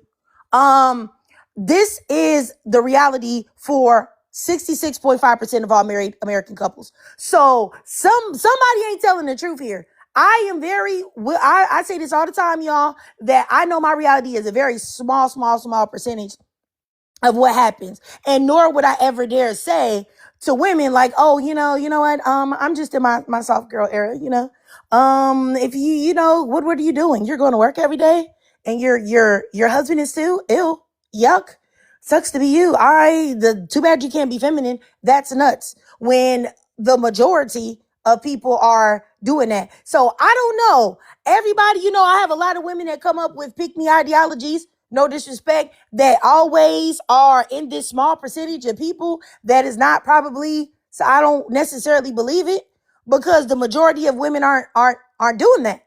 So I don't know about that. But all I just wanted to get and say, because I want to make this clear, is that as a woman, if you are a single woman right now, you still interested in men, if you're a black woman, because I only care about black women and black girls, if you are interested in dating men, whether you want to date a black man, whether you want to date a white man, whether you want to date an Asian man, whoever you're trying to date, I want you to know that the first thing on your list should not be a leader that you're looking for. It should be a partner, a best friend, somebody that's got your back, somebody that you will have their back, somebody that y'all can work together, because everything is not going to be perfect all the time. Sometimes you up, sometimes you down. Sometimes you got good times, sometimes you got bad times. The point is, and keeping going. Your husband could get sick or injured at the job and now he's down. You know what I'm saying? He on Aflac. He can't work for a while and you got to take up the slack. Do you say, oh, you know what, Negro? Bye. I'm in my soft girl era. You supposed to be paying all the bills. Women don't do that. And now you gone. Like, I just feel like certain things, like, it's very negative when it comes for black women. So this whole leader, oh, I'm looking for a leader, a man to tell me what to do, a man to do everything in the house. I can't do anything. I'm not going to do anything. All of those things are male ideologies that they have put into the heads of your mama, your grandma, and now you got it. And for some reason, you feel like it's a cute thing to say. It's not cute to disable yourself and tell every other woman as a badge of honor that you have disabled yourself. Oh, I don't even know how to change the tire. You should know how to change the tire. You should absolutely know how to change a tire. What if your husband's sick? What if he's went out of town? What if something else happened? What if you there in a particular point where he can't get there? And you talking about some, oh, my life, I just didn't know how to change a tire because why should I know how to do that? I'm just a girl. You should absolutely know how to do that. You should absolutely know how to go to Valvoline or Jiffy Lube or wherever these places that people go to get the oil change. You ain't even got to get out the car. These are things that you should know. It doesn't mean that you have to do it. If your man want to do it, let him do it. If your man want to fill up the tank, let your man fill up the tank. Let him do all of that. But you should know how to do it. It's not cute to say. It's not cute to say that you don't know how to. I didn't say I didn't know how to. I said I don't have to worry about no, you said that you don't do anything and that you're sitting at home and you don't want anybody you want your husband to do everything with the kids. And that's exactly what you said. No, what I said was when I said I don't know, I don't know how to pay the bills. Okay, I got you. Everybody else thought that's what you said, but I'm gonna keep going. I'll come back to you. Let me go down here next to Ben, because this like I said, thank y'all. That's exactly what she said, but it's just like you want to play like you didn't. I'm about to debate with you about something I know that you said. Let me go down here to Ben. Go ahead, Ben. Hello, lady. It's been a long time. Thank you. I wanted to get clarity on number 4 before I speak, because I don't think I get that one. Oh man, this was like a little funny when I put on there. I don't know if y'all saw the guy named Anwar or whatever. He's the G-man that says that he's giving black women advice and other women advice on how to date and how to find a husband. Yeah, yes. He's a grifter, but I did see a video of him talking about women catching print and how to look at men's basically crotch watch. And so I was seeing a lot of men saying that women are doing that to them lately and they feel bad about it. Good. They should humble That's what I said. That's what I said. They need to humble. See, that's the problem. They think that they can have the same power and pull and attraction that a 6'6" has, when all along they 5'5" with a 3-incher. See, that's good for them. If only they would walk around like we have to walk around being 5s and 4s and 3s in their mind. If only they would walk around with a post-it note on their forehead letting all women know how well they do in the beauty department. I mean, I agree with you. I agree with you. I found it funny. Walk around with a number 3 on their forehead and see how loud they can get with a woman. Yeah, I feel you. I thought it was funny. It was a lot of men making videos saying they feel uncomfortable now. So I was like, wow. Oh, and I just want anyone to know that I did not drop Marie. Marie left on her own. I did not drop her. But all I'm saying is that at some point, like, we have to call a spade a spade. It was clear that Marie came up here spreading pick-me ideology. And, I was going to let her express herself, which is the reason why I didn't challenge any of it at first, even though I knew when she first opened her mouth that that's what she was talking about. But I just was like, let me just let her get it out, because I don't want people to think that I'm trying to silence people that have different ideologies. But it's like, now you want to try to say you didn't say that. That's exactly what the heck that you said.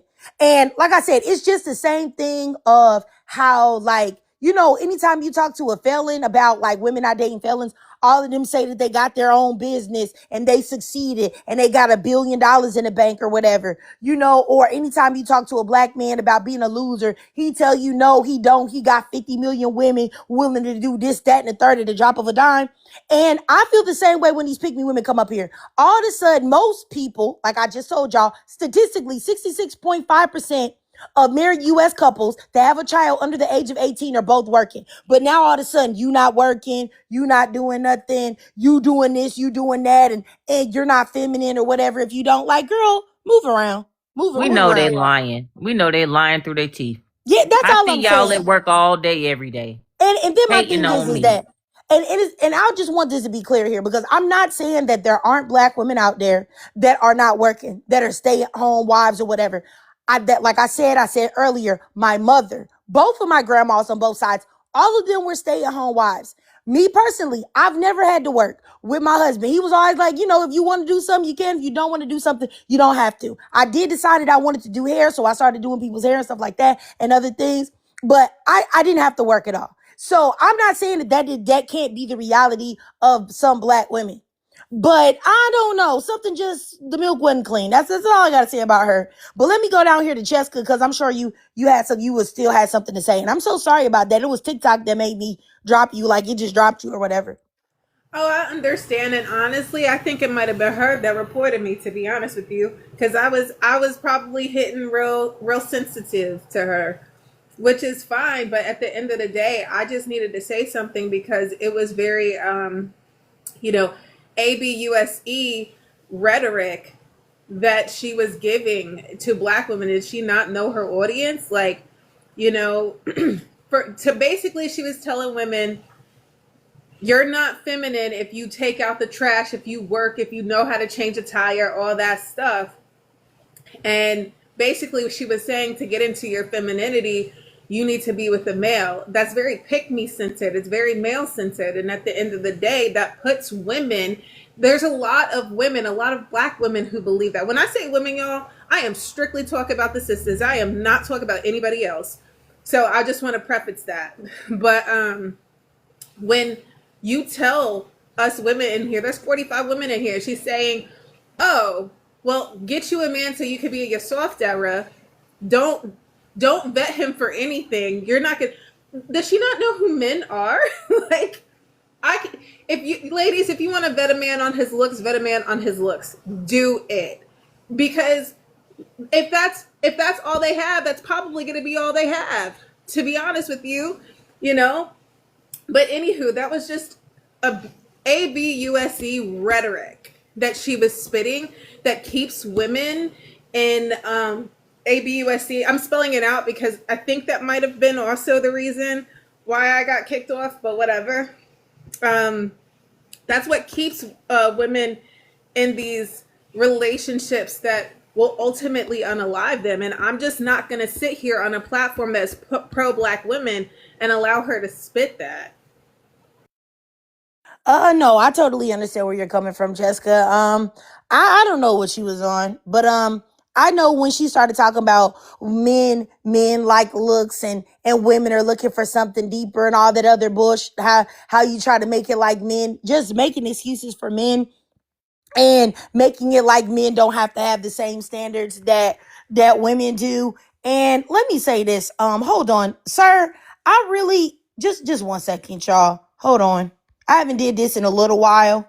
Look, sir, you over here talking about a woman get with a man and turn their brain off. How would you know? You out here holding up your middle finger in your car in the heat with a greasy face looking like you done ate a whole bunch of lard and fried chicken and slathered the grease all over your forehead and face. And you talking about somebody that can turn their brain off. Why would I turn my brain off around you when you don't even know how to get a blotting tissue and get all of this oil off your face? At the very least, you could have got a paper towel or a napkin from Popeyes to get this stuff off. But you think women are supposed to trust what you saying?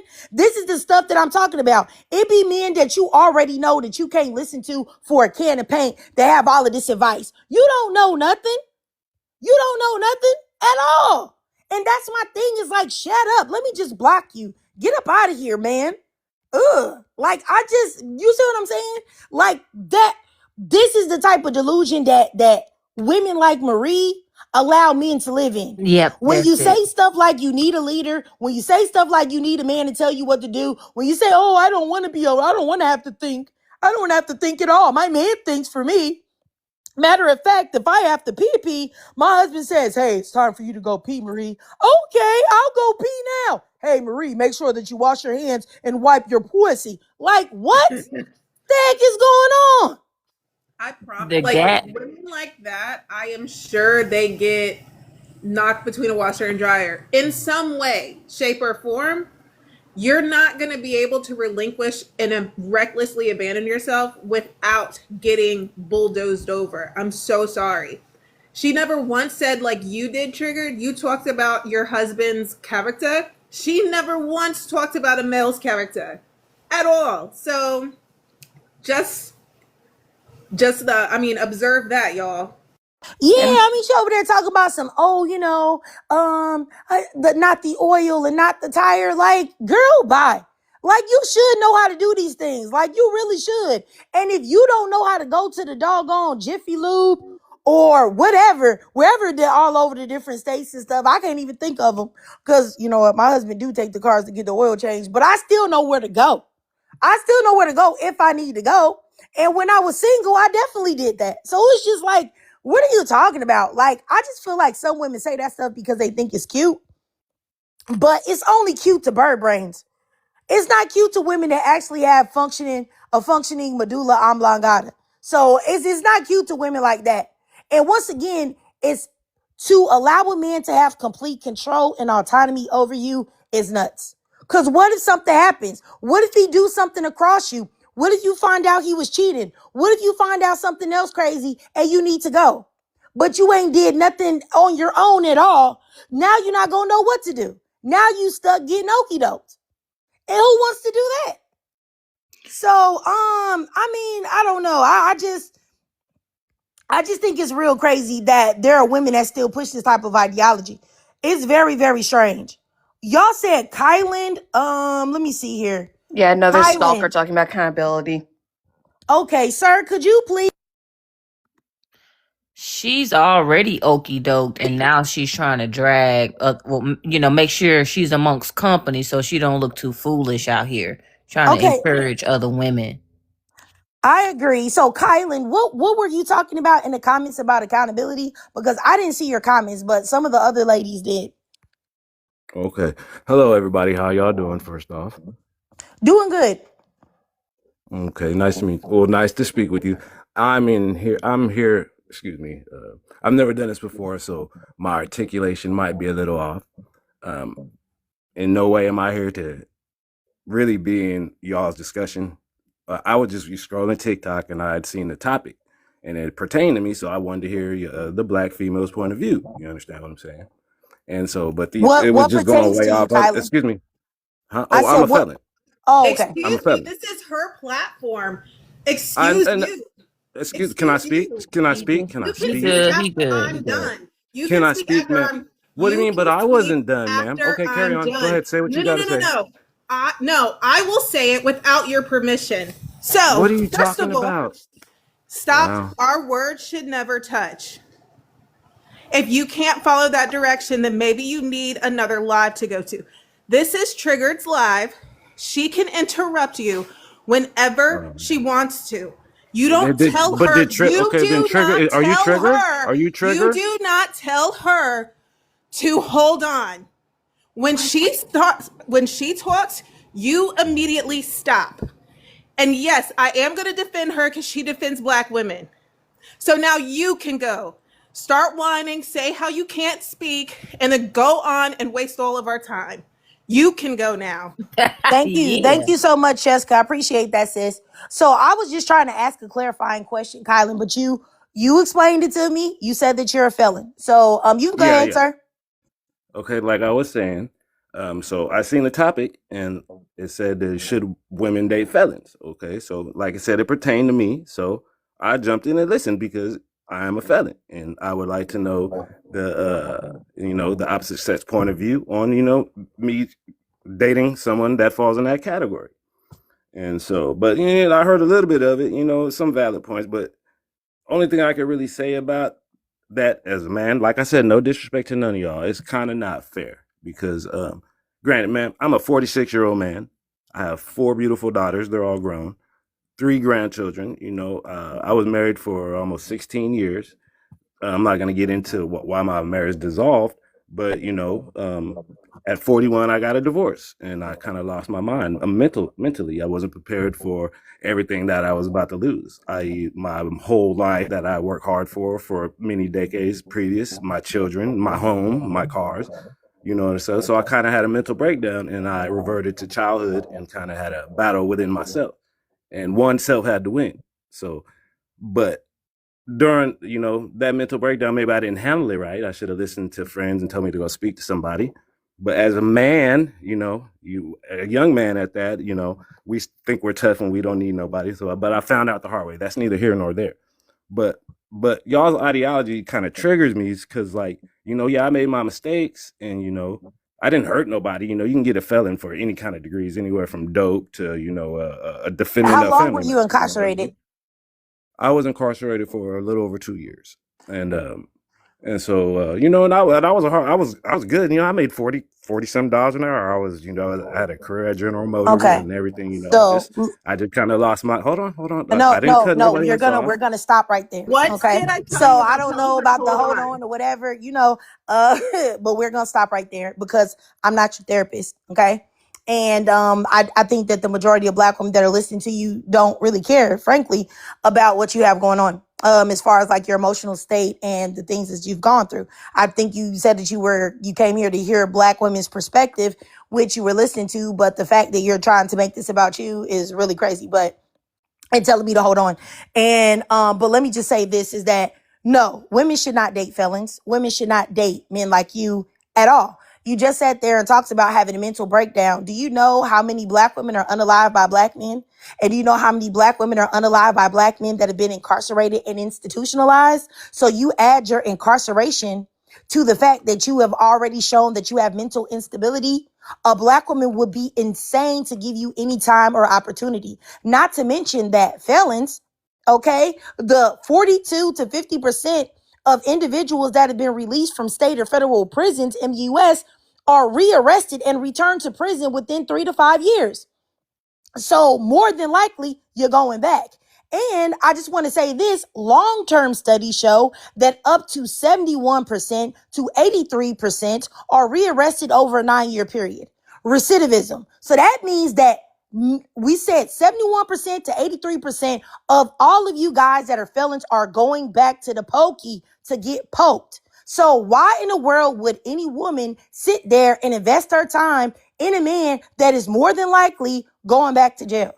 I don't really understand what y'all think about when y'all say these things. Y'all would not want these things for your daughters.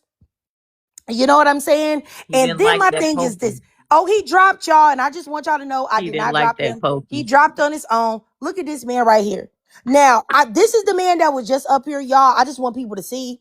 Look at this man. He looks like he is fighting demons. He looks like he got the biggest demon on his back right now. Do you know how hardcore of a man do you have to be to take a selfie over your phone?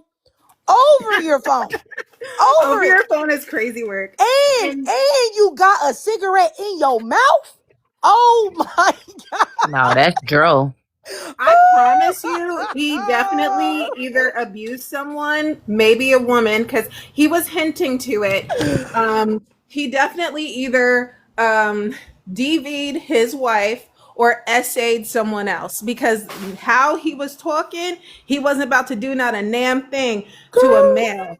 That's why he Jessica. came up here so quick. He Yes, Jessica, girl. I'm just telling you, I just couldn't believe it when I looked at this man picture and I saw that he was looking like that. yeah. I was just like, in what world, as what Black woman that would be saying would sit there and lay next to this man in the bed and close her eyes and go to sleep? I just don't even understand it. Like I Lord. said, Notice he left when you said go back to the pokey to Yeah, that get pokey. poked. It did it. oh, He left. for He left real real. quick when you said go back to the pokey to get poked. I'm just saying. God, you already know. It's just like colored girls. You doing the bending or you getting Right. bent? You You poking doing the or you bending? getting poked. Did any Okay, of you doing a notice, bit. did any of you ladies notice how he couldn't Oh, address women? He said something along the lines of I'm a felon and I want to know how the other gender or those who identify with that gender think. Did anybody else catch that? It was caught. It was caught. Yep. Yeah, I'm like, you can't just say women. You want to say I'm a man. But when you're talking about a woman, you can't say a woman or a girl or a lady. That No, was ma'am. I very said I wanted to know Oh, how no, you do you. said don't, that? don't, that was don't. You don't very get a chance to just start feminine of talking. you. You already dropped down, sir. So I'm gonna go to the other person first. Go ahead, laughs and giggles. Go ahead. You there? Yeah, Yeah. it's a women should never date felons. Yes. I don't know because women do it every day. So Yes, women shouldn't though. That's the point and the purpose that they shouldn't. yeah, I understand what you're saying, but that's not how they feel. That's not no. There's a certain demographic of women that don't feel that way. It's plenty of women that would never date a felon. Cause I Yeah, wouldn't. I would yeah, No, never, I I agree need ever, to with you, address ever. but this. Y'all are hey, calling. hold on, No, hold on, hold hey, hold on. on, bro. Don't Don't speak when interrupt I'm at all speaking, before bro. I drop you, Don't speak Kyler. when I'm speaking, bro. I don't need you to speak when I'm speaking. Okay, go ahead. Last thing it goes. But yeah, like I said, I would never. And it's Stop muting me. Stop Yeah, muting me, all bro. right. bro, And don't hey, speak don't when I'm say nothing speaking, else, bro. sir, before I drop you. That's the last We warning might you need to get. get his PO off You because invite him he on. like No, to no, Okay, listen let to me y'all was block gonna this try men. to man. drag me in Goodbye. there. I'm Need about to to block defend Bro, my. you. Y'all Go are He brush your like weak. to teeth listen Y'all to are men. and weak. You protect your guys are neck and weak. protect You your guys. butt too. Bye. Protect your neck and your butt. That's all you got to do. Protect your neck and your butt because you know you're going back. All right. So what was you saying, last and giggle? Sorry about that. Go ahead, sir. What was you saying? yeah. Around the real women be dating fellas. Okay, I mean, They I don't probably shouldn't understand do what it. why you keep saying this. We already know that a lot of black women have low self-esteem I and don't know. that I'm not saying and they black will women. I'm saying settle all for women. the bottom of the barrel, which is a man that's a felon. We I'm not do talking know about that. black That's women the though. purpose of having this live is so that we can help women that may not know the game to tell them that hey, you don't date a felon, don't date a man But that's I been didn't in know you was prison. talking about black women. I thought you were talking about just women because I I ain't don't seen. care about other women. I care about black women and black girls. Period. Well, I mean, okay, cool. Yeah. All right. And screwing is not dating, sir. I You're never not said it dating. was, You're ma'am. not I never said dating it was, women. ma'am. Stop it. Ma'am, I never said it was. I'm just speaking. You're not dating them. So They're what's All using right, your you for ma'am. your I'm print. just speaking though. I'm just speaking. All right. Okay, so what's your point? I'm gonna go ahead and give you the timer so you can say what you got to say. You got 2 I'm minutes. just Go ahead. saying. Okay, well, basically what I'm saying is it says women should never date felons, but that's not how a lot of women feel. So I understand that you or other women feel like they shouldn't, but these women got their own lives and they're gonna make their own decisions. Women should judge men on looks heavily. I mean, women judge men on looks all the time, but if you got deep pockets, they'll overlook exactly how you look. When you got deep pockets, you'll start to even look good to them. You see what I'm saying? But if you getting judged off your looks and you broke, you might not be able to have a chance. You see, because you don't got the glow. But women judge men off looks heavily, anyways, all the time. Um, Women should ask for body count. I don't feel like they should, but even if they did do it, if you got a body count, women like you. I don't know why it's like that because women just like competition. They don't really want a man who's not even experienced. They like the man that got a lot of women. They like I'm the gonna man that tell got you a lot right of. now, I don't want to smell another woman on you. Hey, listen, I ain't That asked you ain't to speak. me. Don't cut in when I'm speaking. I ain't asked you to do that. Telling you what Okay, hold women on.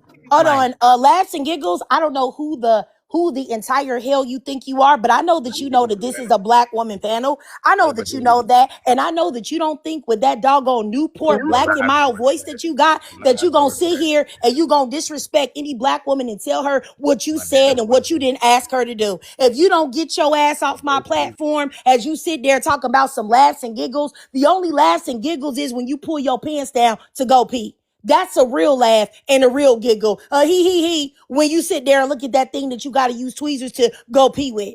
So I don't know what you talking about, who you talking to, but you ain't gonna disrespect no black woman up on here. You doggone felon, criminal, Tyrone, Pookie, broke, busted, and disgusted, probably living in a doggone pallet on your grandma's floor right now. Get your butt up out of here. Let me block you, Ashy. Goodbye. Go brush your teeth. Hi, Ashley. Now, Bye. hi Ashy. And I Now don't like there's how they only speak about, they keep talking about women do this anyway. They're only speaking on the low hanging fruit, that they're used to getting. You know what I'm saying? Like it's right. not just women that's only dating felons, or women are still talking to him. I don't know. Like, sir, you're not getting real women. You're not getting real valuable women Simply who know, who know better. You know what I'm saying? They only getting the low hanging fruit on because a that's tree.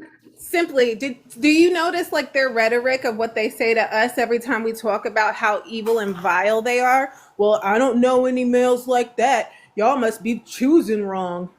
Yeah, No, like we can sit here and talk about the unaliving of women, femicide, give them numbers and all of that stuff, but they never acknowledge it, and they never will ever. acknowledge it because they're animals at the end of the day. Animals. Like they They're lack they so lack empathy. And he'll they're never talk so to a white man insufferable. like that. I ain't studying Ever. dude. I ain't Ever. They studying. would never do that to a YT male. And I was getting ready to ask him, so what about the YT police? The YT police pew pew y'all down all the time. Because he was saying, what was he saying? Oh, well, women date felons all the time. Okay, well, YT police officers pew pew y'all all the time. Does that make it right? Because when you center them, that's when they understand it. But they again, like Simply said, they lack empathy. This is why I can't with them. They are insufferable beings. Like what? Yeah, and this is why it's so, like it's so triggering when we hear other women come in and start talking about, oh no, men should lead and they should protect. Ma'am, you need to know your capabilities, and no, we should be trying to encourage other women to learn, like you can protect and provide for yourself. You know what I'm saying? Like these men are not safe. Like why are we still looking for men to provide and protect and take care of us? And you talking about turning your brain off, ma'am, your brain needs to be on at all times, especially around these men. That's why I said it was ABUSC rhetoric that she was perpetuating, because what do you mean that you're so helpless? Like Triggered said, damsel in distress. You want to be a YT woman so bad. Do you understand what happens to them behind closed doors? They husbands is offing them too. Because that's what it gives me. It gives me YT rhetoric too. Like everything Yeah, you're about right. that. You're totally right, Women, Jessica. child, and dog. Everybody Because gone. that is Everybody exactly where getting it it. comes from too. Because like Everybody black getting women let were go. always working and stuff like that and doing stuff, and they are going after the white women blueprint, not realizing that them white T men was beating the brakes off of them white T women. They talking about where my food at. She talking about some, it'll be ready in a second. He'd be like, pat. You know what I'm saying? She wasn't saying nothing about it. She was just swallowing that. People not even that. That's so true, Jessica. And I'm that's what be sending me and be blowing me, and like it sounds like she's a type of she was a type of woman that it just raises what's the word, coddled, infantilized sons. And that's the issue with males now. They're infantilized, they're coddled. And if a woman, this is what I don't get about males, specifically black males, right? Because they're so starved for quote unquote power in this patriarchal society, they're willing to recklessly abandon any form of culture in order to be one with the YT men, right? Only that they'll never have a seat at the table. The table was made to spite them, and then they'll push down on black women, only to want those same women to coddle them and to suckle from their teat. I do not understand the mental illness. I do not. I mean, I definitely agree. Like, I don't know. I just feel like it's just so sad that in 2026, with all of the things that we can see happening to black women and stuff like that, and this isn't to shame women that want to be in relationships with men. I'm like, because I'd be a hypocrite to say that being a married woman, but I do think that it's very harmful to be a married woman and tell other women that they need to turn their brain off, and you looking for a man to tell you what to do. Like, I don't know. I just always felt like that was crazy. I was always against men that said things like that, because it was just like, what do you mean? You're not going to tell me what to do. You're not smarter than me. So what are you telling me what to do for? Like, what? Go ahead, Jen. Yeah, while we're finally back on that subject, I was just a little bit confused because, in my opinion, you're at your most feminine when you're at peace. And that can mean whether or not you choose to be a housewife and he's taking care of everything, including helping you with the kids, etc. Or you can be a full-time worker like me, but I'm living alone, I'm at my most peaceful and I'm at my most content. And I did not realize until this month that I'm in my most masculine is when someone disturbs my peace. Just like, for example, my grandma and my grandpa are visiting this week, right? And every single time, I like cleanliness. I'm a severe germaphobe. When it comes to him going to the bathroom, I always have to go right behind him, saying, unless you're going to clean my bathroom every single day, don't keep on going in there, because he would always leave hair and dirt everywhere. I have more on my head than he does on his entire body. And yet he still manages to get hair everywhere in my bathroom. And it irritates me to a point of sounding and acting aggressive and irritated, just hoping that he would leave. And my grandma would always apologize to me, but she doesn't have to apologize to me. I'm just irritated that he always does that, no matter how many times I tell him to stop doing that.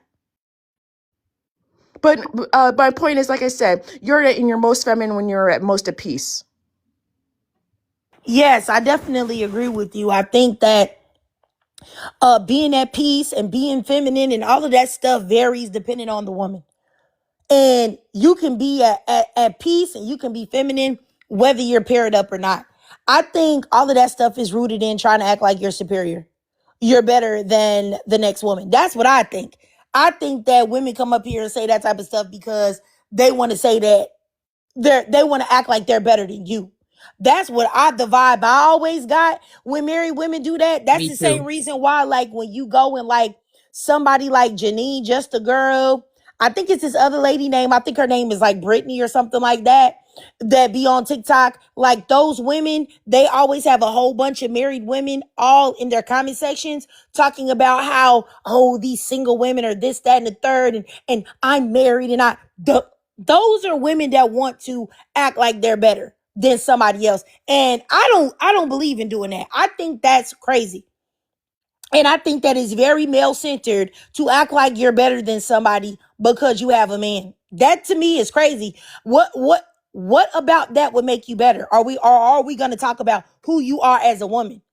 You know what I'm saying? Your soul, your personality, all of that. Like that stuff is weird. That's why people ask me all the time, well, how come you're not in the married groups with the married side of TikTok? Cause a lot of them be pick-me's, bro. And I don't be with that stuff. I've tried to go over there with them and I just be like, I can't do it because y'all are crazy. They'll be proud to say some crazy stuff like, oh, you know what? I don't even know our electric company name. You don't? Are you dumb? Like I don't know. I just feel like those things aren't flexes. You know what I'm saying? So, yuck. But anyway, you guys, I'm going to go ahead and wrap this live up, but I do want to give everybody a chance to speak before I get up out of here. So I set everybody timer for 3 minutes, and I'll start off with Mrs. Ben because you unmuted yourself. Go ahead, sis. I want to speak on the married women that always got single women in their mouth, the married men who always got single women in their mouth. First, I'm gonna start with the better than the next woman. She's doing that because her married man has eyes for single women. There's no way in the earth I'll be worried about a woman who I deem is beneath me. There's nothing that we can talk about if I deem you beneath me and then you want to have a conversation with me. It's nothing there. Okay, so that's insecurity. And I move you married women to actually get in front of a mirror and handle that. Now, the men who always want to speak on single women, it's obvious that you're having trouble either coming to grips with your decision. You don't know how to tell your woman, I guess, that you want a second wife or something, but it's kind of giving like T.I. talking about what single women in Atlanta are doing and not doing when you a whole grandpa been with your wife 30, 40 years. Like, at some point, being brain dead has to be denounced. Stop being a zombie out here. Use your brain. And I'm going to end right there. All right. I got you, Miss Ben. Appreciate you, sis. All right, let me go next up here to Miss Cookie. You have something to say, Cookie? Say, in short, how I feel is if anything you learn from this live, dating the felon is just a no. And they're going to try to convince you that they changed, that they learned, like I said, that they found God, or whatever the case. And it's all just a ploy and a trick to get you to lower your guards so they can AB you, so they can put you in dangerous predicaments, so that your life can go off the tracks. Because when you're dealing with people who've already lost their freedom, they don't have the right to vote. So a lot of the stuff they're going through, you can never experience. You're always going to be dealing with a liability if you deal with that. And I feel like now that I know what catching print is, I feel like most women should do that if it matters to you. My thing is this: the size don't really matter because to be honest, if they can't do it in the bed, then it doesn't matter because a lot of them are not equipped to even satisfy women. Even when you see the stats of women actually having OGs, they're not pleasuring women. So even with us doing this, it would really just to make them insecure the way they make women insecure. And I feel like that's fine.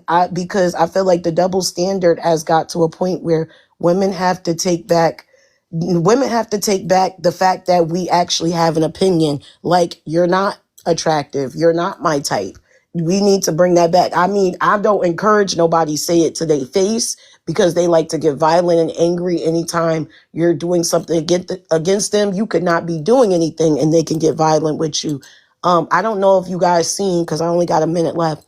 I don't know if you guys seen Partisan, the artist and the writer, saying, "Oh, what's up with women texting and breaking up with men now? Why are they not breaking up with them in person?" Now, you know, all the childish women who had little to no experience are saying, "Oh, because y'all want to have smacks when we say we want to break up in person, y'all want to put them back into submission, all this other stuff." And I commented and I said, actually, my recommendation is just to ghost them because even texting them or saying it to them is going to enact them attacking you. You know how many women break up with men and now they're being attacked? Like the woman in Long Island who broke up with that man and then he hired somebody to throw acid on her face. This is real life. And when we tell men that this is really happening, even though they pretend it's not happening and they pretend they don't see it and they pretend they don't have these friends and family members that do these nefarious things, is very much true. So if you're not attracted to a man or you don't want to deal with a man, don't feel guilty with just ghosting them and blocking them on everything and trying to avoid them, because that's a part of keeping you safe and keeping you alive. And that's all that matters. I definitely agree with you. I think Cookie made a lot of great points, but then again, Cookie makes great points all the time. So that's nothing new. All right. But I definitely agree with everything that you said, Cookie. All right, let me go next up here to Miss Jen. I'll start your timer, sis. Go ahead. All right. My closing point is women should never date felons, absolutely. As much as you should also never date broke men, because I feel like they're two sides of the same coin, in my opinion. And I really hope you come back someday and doing a live on should broke men ever date having a right to date, because that's really popular right now. And I just see nothing but dust buckets everywhere. It's been popular with them saying, yeah, we should, and because we have all the love, blah, blah, blah. It is so very irritating. It's no different from they think felons have a right to date women. And also, you shouldn't also ask for body count, not to shame them or anything, but there's always a double standard with constantly taking pride in how many women they take advantage of, how many potential diseases they could potentially have. You should always keep your guard up. If you still want to be dealing with these men and having your body at risk, always asking for a body count, because that matters on the men's side, because they have no sexual discipline. But seriously, don't date broken men either. And I really hope you do a live on that someday too. I waive my 1 minute, 30 seconds. Thank you so much, Trick. Oh, no problem. No problem. I appreciate you, Jen. And I always love hearing from you too. I don't know if the King Creoles is still in here. King Creole 909. Sir, stop it. This man said he got a 950 credit score.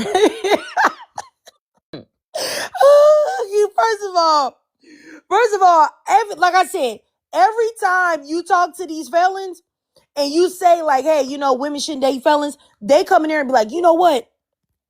I got a 3,000,001 credit score. I got a house that's worth $55.7 million. Don't I forget 5 got businesses. 5 businesses, 3 Lamborghinis. Jay-Z came over my house yesterday to bake cookies. And then Beyonce decided to sing Single Ladies just off the fly because that's how I'm living. And it's just like, shut up. First of all, I'm looking at King Creole's picture. He light-skinned with the green eyes. I already know that they had a wig on him back there. Lord. I already know that they said, look, you about to be our Beyonce over here in these bunks in cell block 7. Bubba was really saying, no. For real. So I don't even know what you talking about. Please get up out of here and stop playing with me. Like, stop playing. These dudes, y'all gotta stop it for real. Like, y'all gotta stop lying. Like, the lies are getting unrealistic at this point. Like, they're just getting far too unrealistic. But anyway, let me just keep going. Let me go up here next to Doesn't Simply credit score stop at 850? Come on, man. I thought Yes. they only went to the 800s, but let me see when when credit score Like 800 or 850. It was 900. What kind of yeah, credit just score 850. you You're right. doing? You're right, Carmel. Yeah, it's This 900. man said 950. And then now I know you're not married and you probably don't got you probably got 4 children, but you're not married, sir. Oh my goodness. Oh my goodness. Look, and then one of his girlfriends came in here to say that it was a typo. Look, I know you want to protect your man. I got you. Let me go ahead, Simply Carmel. If you had anything to say, sis. The girl Trey, no, I was over here cracking up laughing and choking, girl, trying to get myself together. But yeah, no, really, the only thing I really have to say, I wanted to go back to, my thing is I'm really sick of the whole feminine and masculine and soft girl era thing. But one thing I can say, I can't remember which panelist it was, but when she was speaking about like just her peace and things like that, like she's, feel like, I guess she's in her most feminine in her peace. And, I somewhat agree to, like, I feel like just like for women being in survival mode can tend to make us more masculine, but a man is not the solution for that. You know what I'm saying? Like the man is not, oh my God, I'm in survival mode, I need a man to come and take care of me. You know what I'm saying? Like, no, me personally, I live on my own. I'm a single mom of 3. My kids don't need for nothing. I work full time. My kids still have their activities. I'm still present, things like that. Like I went back to school. I took myself out of survival mode, and I feel like I'm not struggling. You know what I'm saying? Like I know how I was when I was in survival mode, but now that I'm no longer in that place, I cook my Sunday dinners. You know what I'm saying? I clean my house. I have my candles. I don't have a man, you know what I'm saying, taking up space or adding on to the workload that I already have. And I am in a relationship. So it's like, I don't feel like dating in 2026 should be shamed or looked at as bad. You can still, find a loving partner and have a relationship, and just, do what works for you. Like what works for me and my man don't live together. So, I see him on the weekends. We plan our dates and things like that, but I still have my freedom. I still have my autonomy. And I do talk to him about these conversations. Like I have these conversations. Like if I'm actively researching something or I come across some information, I have these conversations freely, and he understands and he demonstrates empathy to, the things that women have going on. You know what I'm saying? We're actively fighting for our rights still in 2026 and things like that. You know what I'm saying? Like this stuff is happening in real time. I feel like it's a red flag, like for women who are still actively dating and things like that. If you're having these conversations with your partner and he's giving you pushback, like the men who come up in these spaces and things like that, and they fighting back, they're not even acknowledging the femicide rates or the fact that a pregnant woman, the person who's 9 times out of 10 going to unalive her, is her partner, you know what I'm saying, or her husband or things like that, you know what I'm saying? Like, these are real things that's actively going on, you know what I'm saying? So, you know, patriarchy and everything like that, the oppression of women, like we're still going through it. So, you know, I have these conversations with my partner, and I feel like that should be more encouraged for women who are actively still dating, or, you know, maybe desiring to get married or whatever like that. Like, have these conversations with the man that you are potentially looking to get into a relationship with. But yeah, it's a lot, but I know I didn't get a chance to address the prompt. I think it's definitely evident and just logical for a woman, don't date a felon. You know what I'm saying? Like, I don't understand why this always gets pushed back. I definitely feel like we should judge men, you know what I'm saying, on any and everything you feel like means, you know, is important to you as a woman and your partner. Set those boundaries, don't break them, be very strict.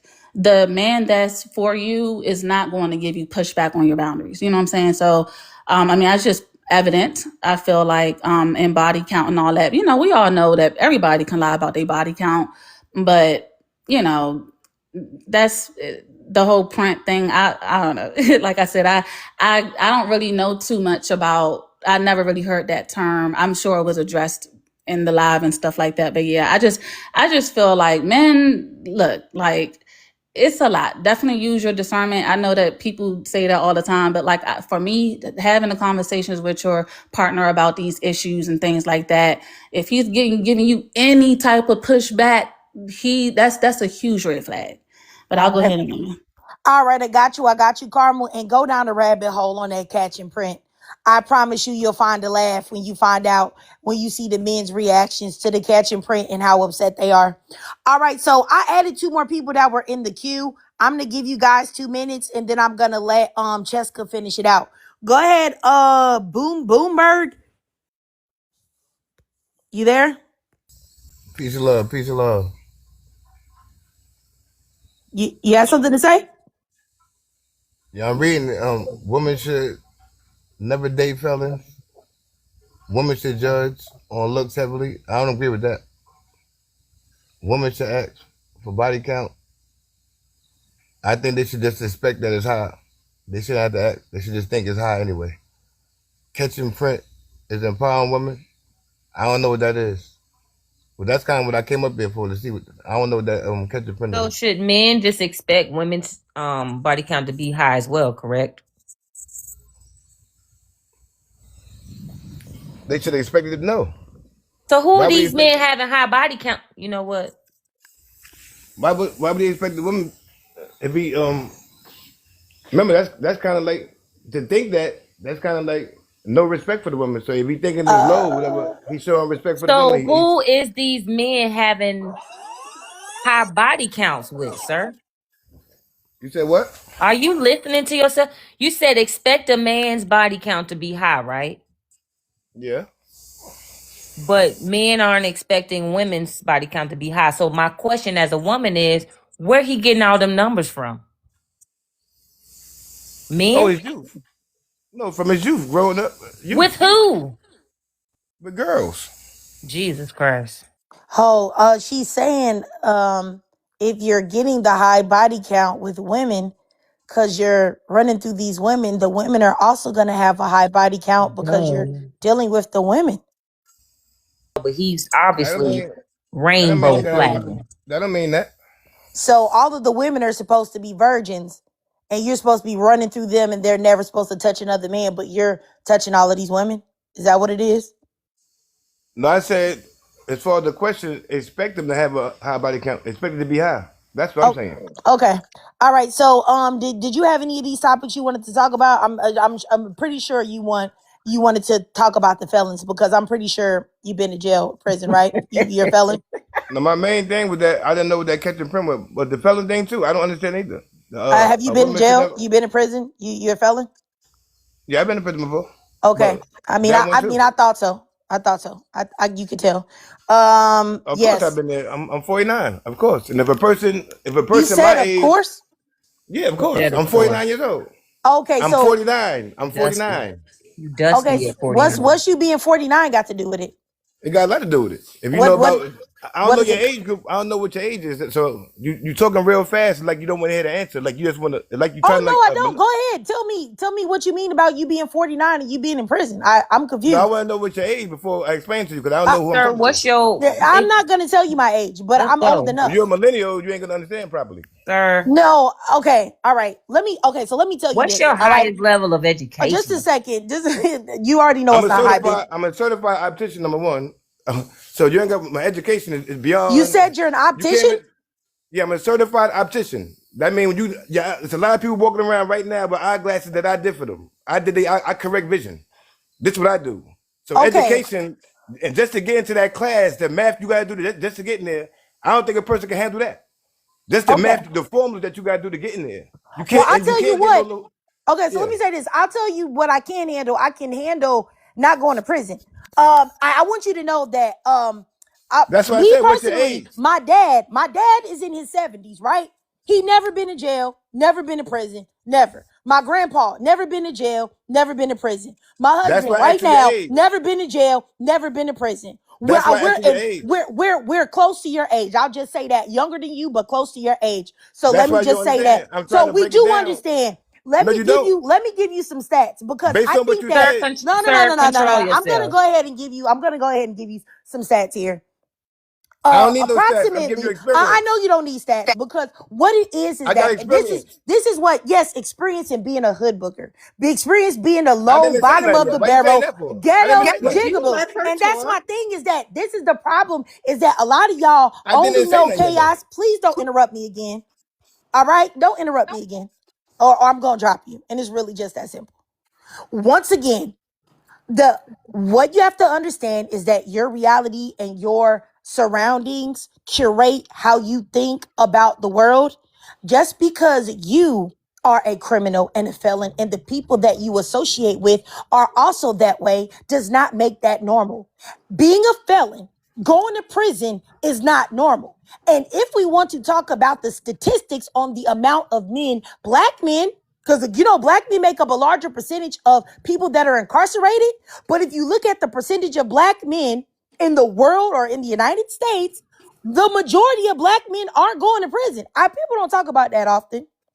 So I want you to know that it's not a normal thing for you to go to jail or go to prison. Now, I don't know if you try to say that to yourself to cope or whatever, to make yourself feel better about the fact that you don't know how to stay out in the streets, but it is not normal. And once again, it's very easy to tell because y'all have the same voice. It's so easy to tell. I don't know what they putting in them doggone ham sandwiches It's and in the bologna water. sandwiches and It's in the water. applesauce containers or the water, but it's something I can always tell because y'all always have a low level a voice of aggression, and it sounds like a scratchy chalkboard slash black and mild voice. But I can always tell. Y'all be like, yeah, I've been in prison. I know you've been in prison, brother. I can hear it in your voice. It's very clearly obvious, but I don't even know what else to say to you. And anybody that is letting you adjust and dispense eyeglasses for them, I'm scared. I'm scared. I'm just gonna keep going. He a I gotta liar. drop you. Bye. Get Yeah, out he of a here. Go. liar.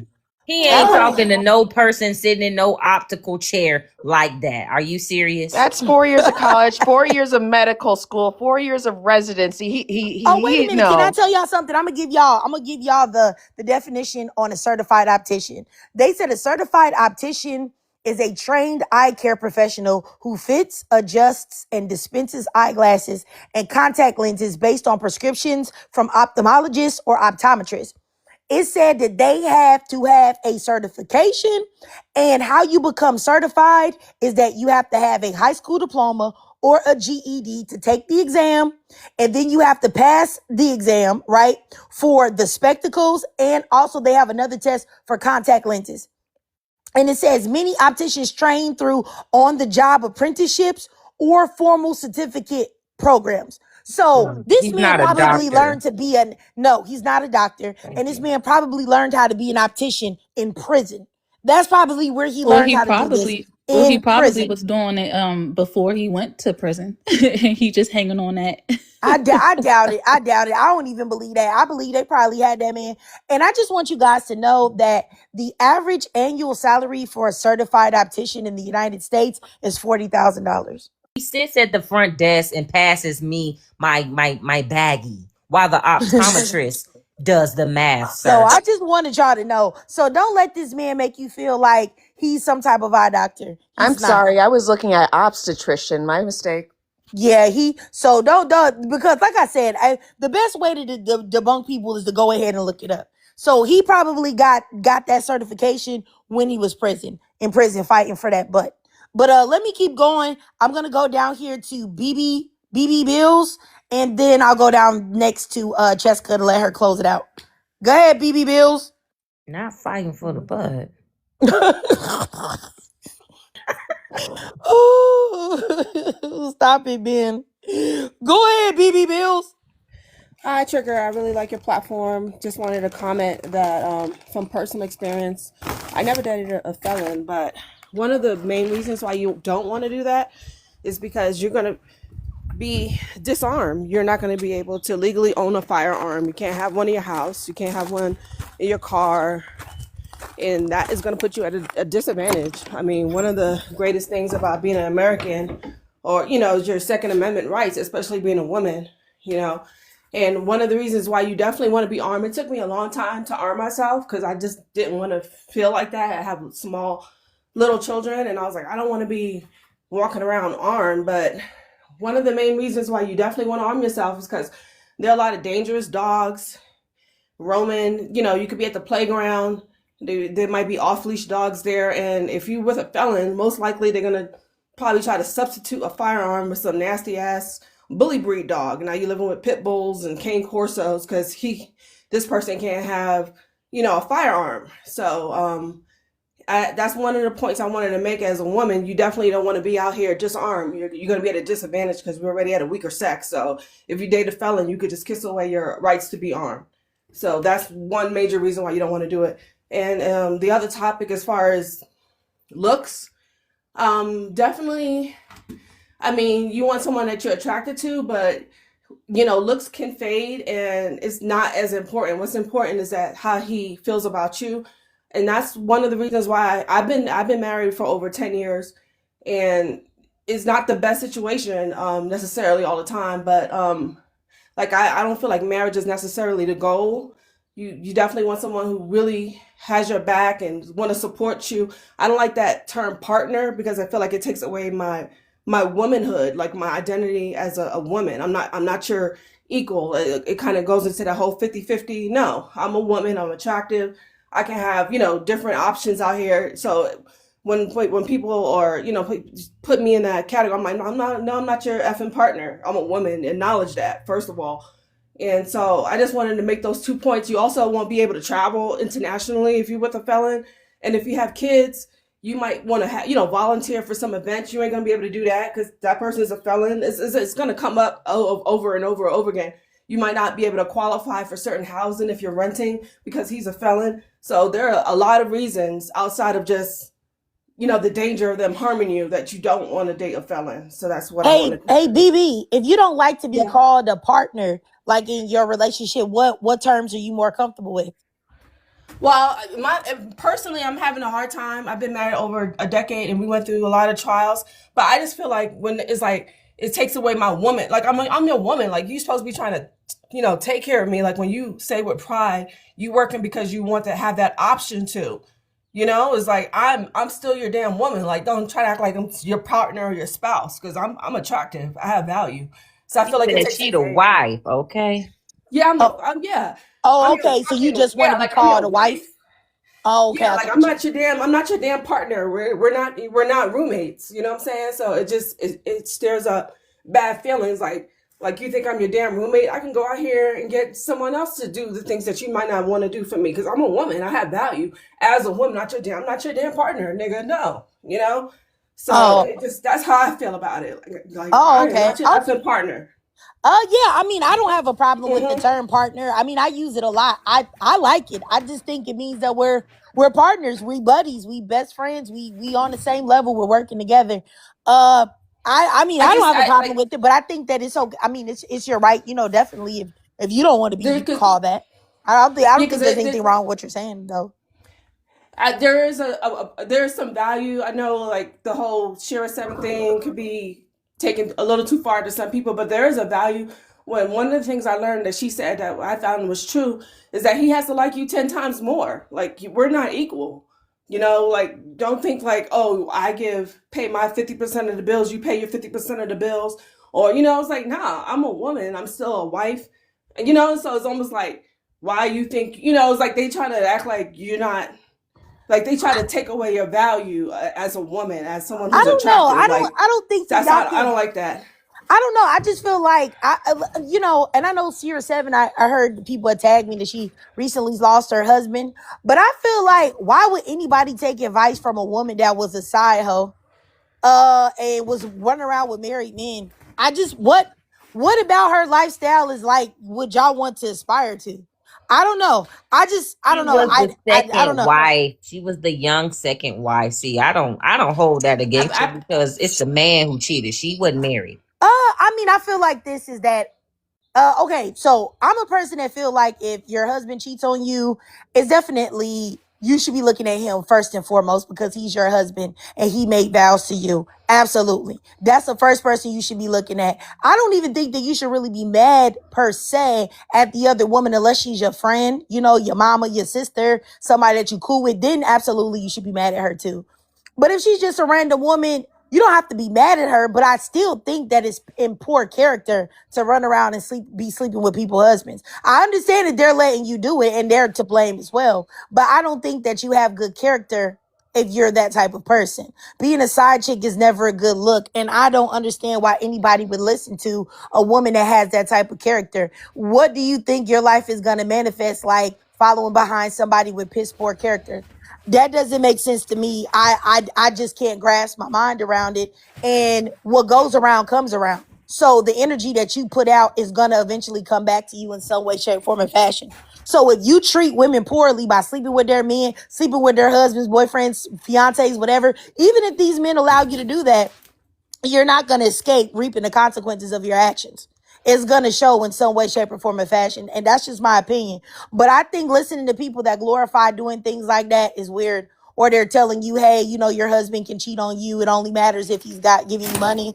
Like money is not everything. And I think that's weird. But once again, I don't talk about her too much because I feel like well, it's, I didn't mean to name drop her. I just felt that when we was talking about the man is supposed to like you a lot more because when you feel like you're like in a 50-50 relationship, you're gonna end up feeling like you're roommates and you're gonna start I mean, losing I don't think some of calling your him your partner femininity is a and 50. your desire. Like I'm a woman. Like do you know what that means? Like I can, like guys are not out here on the stroll making money. Like you can't deliver life. Like do not take away my gender.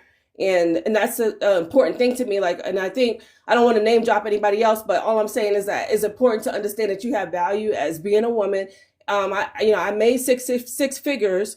It's like if I have to earn money and take care of half of this household, and you're not even armed because you're a felon, like you're not going to be looking at that man like he's a man. It's like you can't protect or provide. Like what are you doing? You can't even protect the household because you're a damn felon. You don't have a firearm. If I can't have a firearm in my car, I can't have it's like you're not going to look at that man as a man. Like you're going to start looking at him like your freaking brother.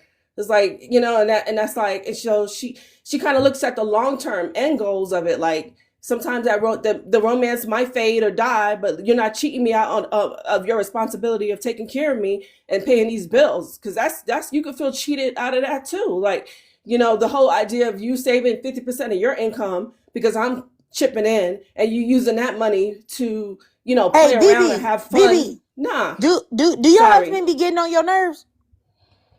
Oh yeah, absolutely. Okay. Have y'all had like major problems that you guys have had to work through? We haven't worked through it because it's like you can be in a situation where what will happen is if you have like a partner, right? Now you're in a household where those two incomes matter. Those two incomes is what make the household works. So now how are you going to separate that? Because now you're going to have to downgrade your life. if you want to get a divorce, that costs money. What's going to be separated? Like both people, like, so you could be in like a poverty trap because now you are in a lifestyle where both your incomes matter, or y'all both going to be, completely, downgraded. So that's the whole partnership trap. You have to be with a man who can really have an impact on your life, where you can actually save money to maybe start your own business, so you can escape the the Okay. rat race. So you can Okay. escape the rat race. So that's the part of Yeah, the other I person, think that we. philosophy. Like, you shouldn't Yeah, be okay. working as hard as a man. What happens when you're pregnant? All right, Can I you think work we got to now? keep going. No. Okay, Sorry. yeah, that's okay. I just think that I think we may be arguing a different point. We're not arguing, discussing a different point. When I Yeah. say partner, I don't mean nothing about money or anything like that, or even going 50-50. I just mean like equal partners in this life, best friends and all of that. I didn't mean Right. about the money. You know what I'm saying? But I Right. do understand what you're But saying though. that's what they hear. That's what they hear. They want somebody that can subsidize their damn life. That No. is I what mean, they I hear don't think though. that's every guy, but I mean, I do get what you're saying, though. I'm not going to take away from what you're saying, because if that's how you feel, that's how you feel. I mean, who am I to Yeah. tell you that But all A right, But I definitely relationship love your platform, and oh, I no thank you for problem. having Appreciate it. you, BB. a All right, so relationship is not all money, but it plays a part in all, in a relationship. It's not everything, but it is a part of it. I mean, yeah, definitely. I mean, I'm not saying you're supposed to get with no brokey. I'm never saying that. But I just, like I said, I wasn't even really talking about money, to be honest. I just was confused about the partner, the word partner. But anyway, I'll keep going. Let me lastly let Cheska finish this out. Go ahead, Miss Cheska. I'm sorry you were so patiently waiting. No, it's all good. It's all good. I really just wanted to focus on the women should never date felons, because we had a couple of them come up and rear their ugly heads and show us who they are. So even I don't think that anybody was contemplating it, but if you were, there were some examples. But I liken men and YT people to venomous snakes. And this is a rhetorical question, but you can answer it in the comments. When are venomous snakes not venomous? And the answer to that is, if they're live, then they're never not venomous. And I just feel like dating a felon, or even considering a felon, would be like trying to beeline straight to an inland taipan. And if anybody knows about snakes, that's the most venomous snake that there is. 100 times more potent than a rattlesnake. So you have to really, lock in when it comes to felons and to males in general. We discussed this earlier. But if you are deciding to go into the dating, I was going to say dating cesspool, but dating pool again, like, know what you're doing, and also know that we know these felons ain't it. I mean, look at how they came up. If that was I can't remember, it was the 50-year-old with his picture over the phone. Like, that's how they start out. This is what I'm talking about with snakes, right? They'll start out, he wanted to please us, right? He wanted to appeal to emotion. Oh, well, I don't want to hurt. That one, jump scare.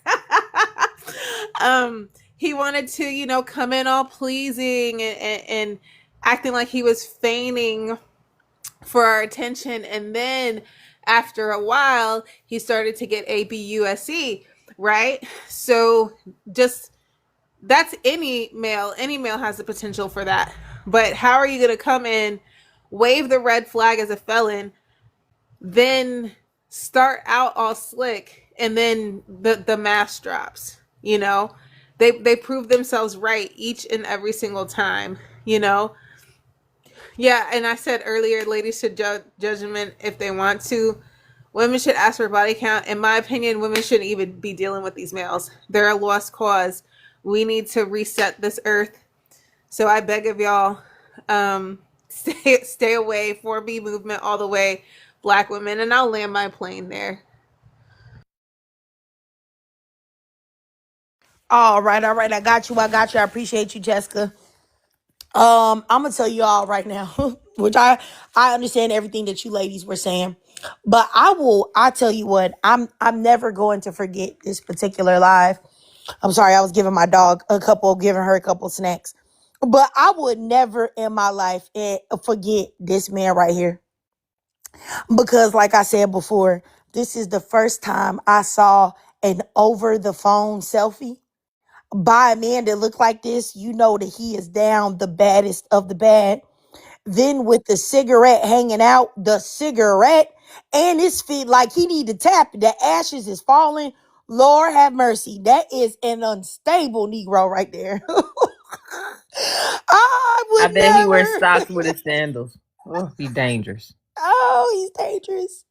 Just like Ben said, he's dangerous. I promise y'all. Y'all know me. If anybody knows me, if anybody's ever been in my lives, y'all know I be roasting these men. But I promise you, in all of the years that I've been doing this now, I have never seen in my life an over the phone. I never seen it. I never seen it. I never seen it. And he just looks so uneasy. It's just like, bro. Nah, man. Like, I just promise I'm never gonna forget that, man. I promise you I'm not.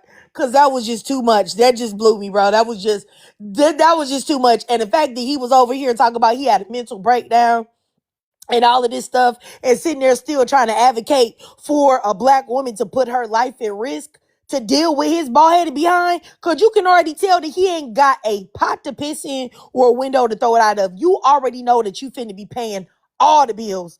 BB was just talking about not going 50-50. You not gonna be going 50-50 with him. You gonna be going 100-0. That's for sure. You about to be paying the rent, the electricity, the water, the food. You about to pay for everything under the sun. But anyway, I'm just playing around. But that was just, I will never forget this live because of that. That was just too much. But once again, I just want to say thank you to all the beautiful black women that came up here and gave their thoughts and perspectives. I know Miss Monica was up here earlier, and so was Kalandra. Tag, so was Miss Cookie, of course, Miss Carmel, and Miss Jen, Miss Ben, Miss BB, Miss Cheska. I really don't want to forget everybody that came on the live and gave me their thoughts, but I can't remember now. My mind is going blank. Oh, and Marie. And you know what? Everybody said, is that the Marie that was crazy before? I think that might be the same Marie. But I don't know though. Craig, I'm trying to tell you, I'm not tripping. Like, I was like, that is that same Marie girl. Like, it sounded just like her. She was being a pick-me. It was like she's like soft trolling. Like, soft trolling, if that's the thing. Like, Yeah, it sounded and like she was soft trolling. yeah, and it could have been her. Like, cause like I said, when I be going at these people, I be end up blocking them and be forgetting about them. And then they still be remembering me and wanting to come back, which I don't even understand why. But if anybody didn't get anything out of this live, the only thing I want to tell you though, seriously, no funny business, that if you're a black woman, dating a felon should not be, never do it. It should never be an option. Number one, they've been getting bent or doing the bending. Do you want a man that's on the DL because now he has appetites that you're not going to be able to satisfy? Number two, recidivism. More than likely, he's going back to the pokey to get poked. Number three, felons are more likely to abuse or unalive women at a higher rate. Now, you already know as a black woman, your risk factor is already high to be unalived or be beat on or whatever. It increases significantly more if you get with a felon. So do not do it under any cost, under any circumstance. Do not date a felon. Do not date a man that has been put to prison or jail under any circumstance. Number two, I'm not saying that women should just, all I'm saying is that I think women should be more discerning and tell men more about what they look like, because men never feel judged by their body. Men never feel judged by their face, because so many women are talking about, oh, I like me a medium ugly man. I don't mind if he ugly as long as he paid the bills, which is why all of these ugly men be all on social media talking about women and ignoring the fact that they look like doggone Freddy Krueger. Like, that's exactly what I'm saying. So I think that women need to be more like making men understand that you're not just gonna be talking about me and you look like this. You know what I'm saying? But anyway, then number three, the only reason why I said that women should ask for body count is because it will show the character of the man. Not to say that, oh, you know, you're judging them for who they've been messing with or any of that. No. All I'm saying is that because men have to work harder to have intercourse, if his body count is high, that means either he has no self-discipline or either he be lying to chicks and using and abusing them all the time, or both.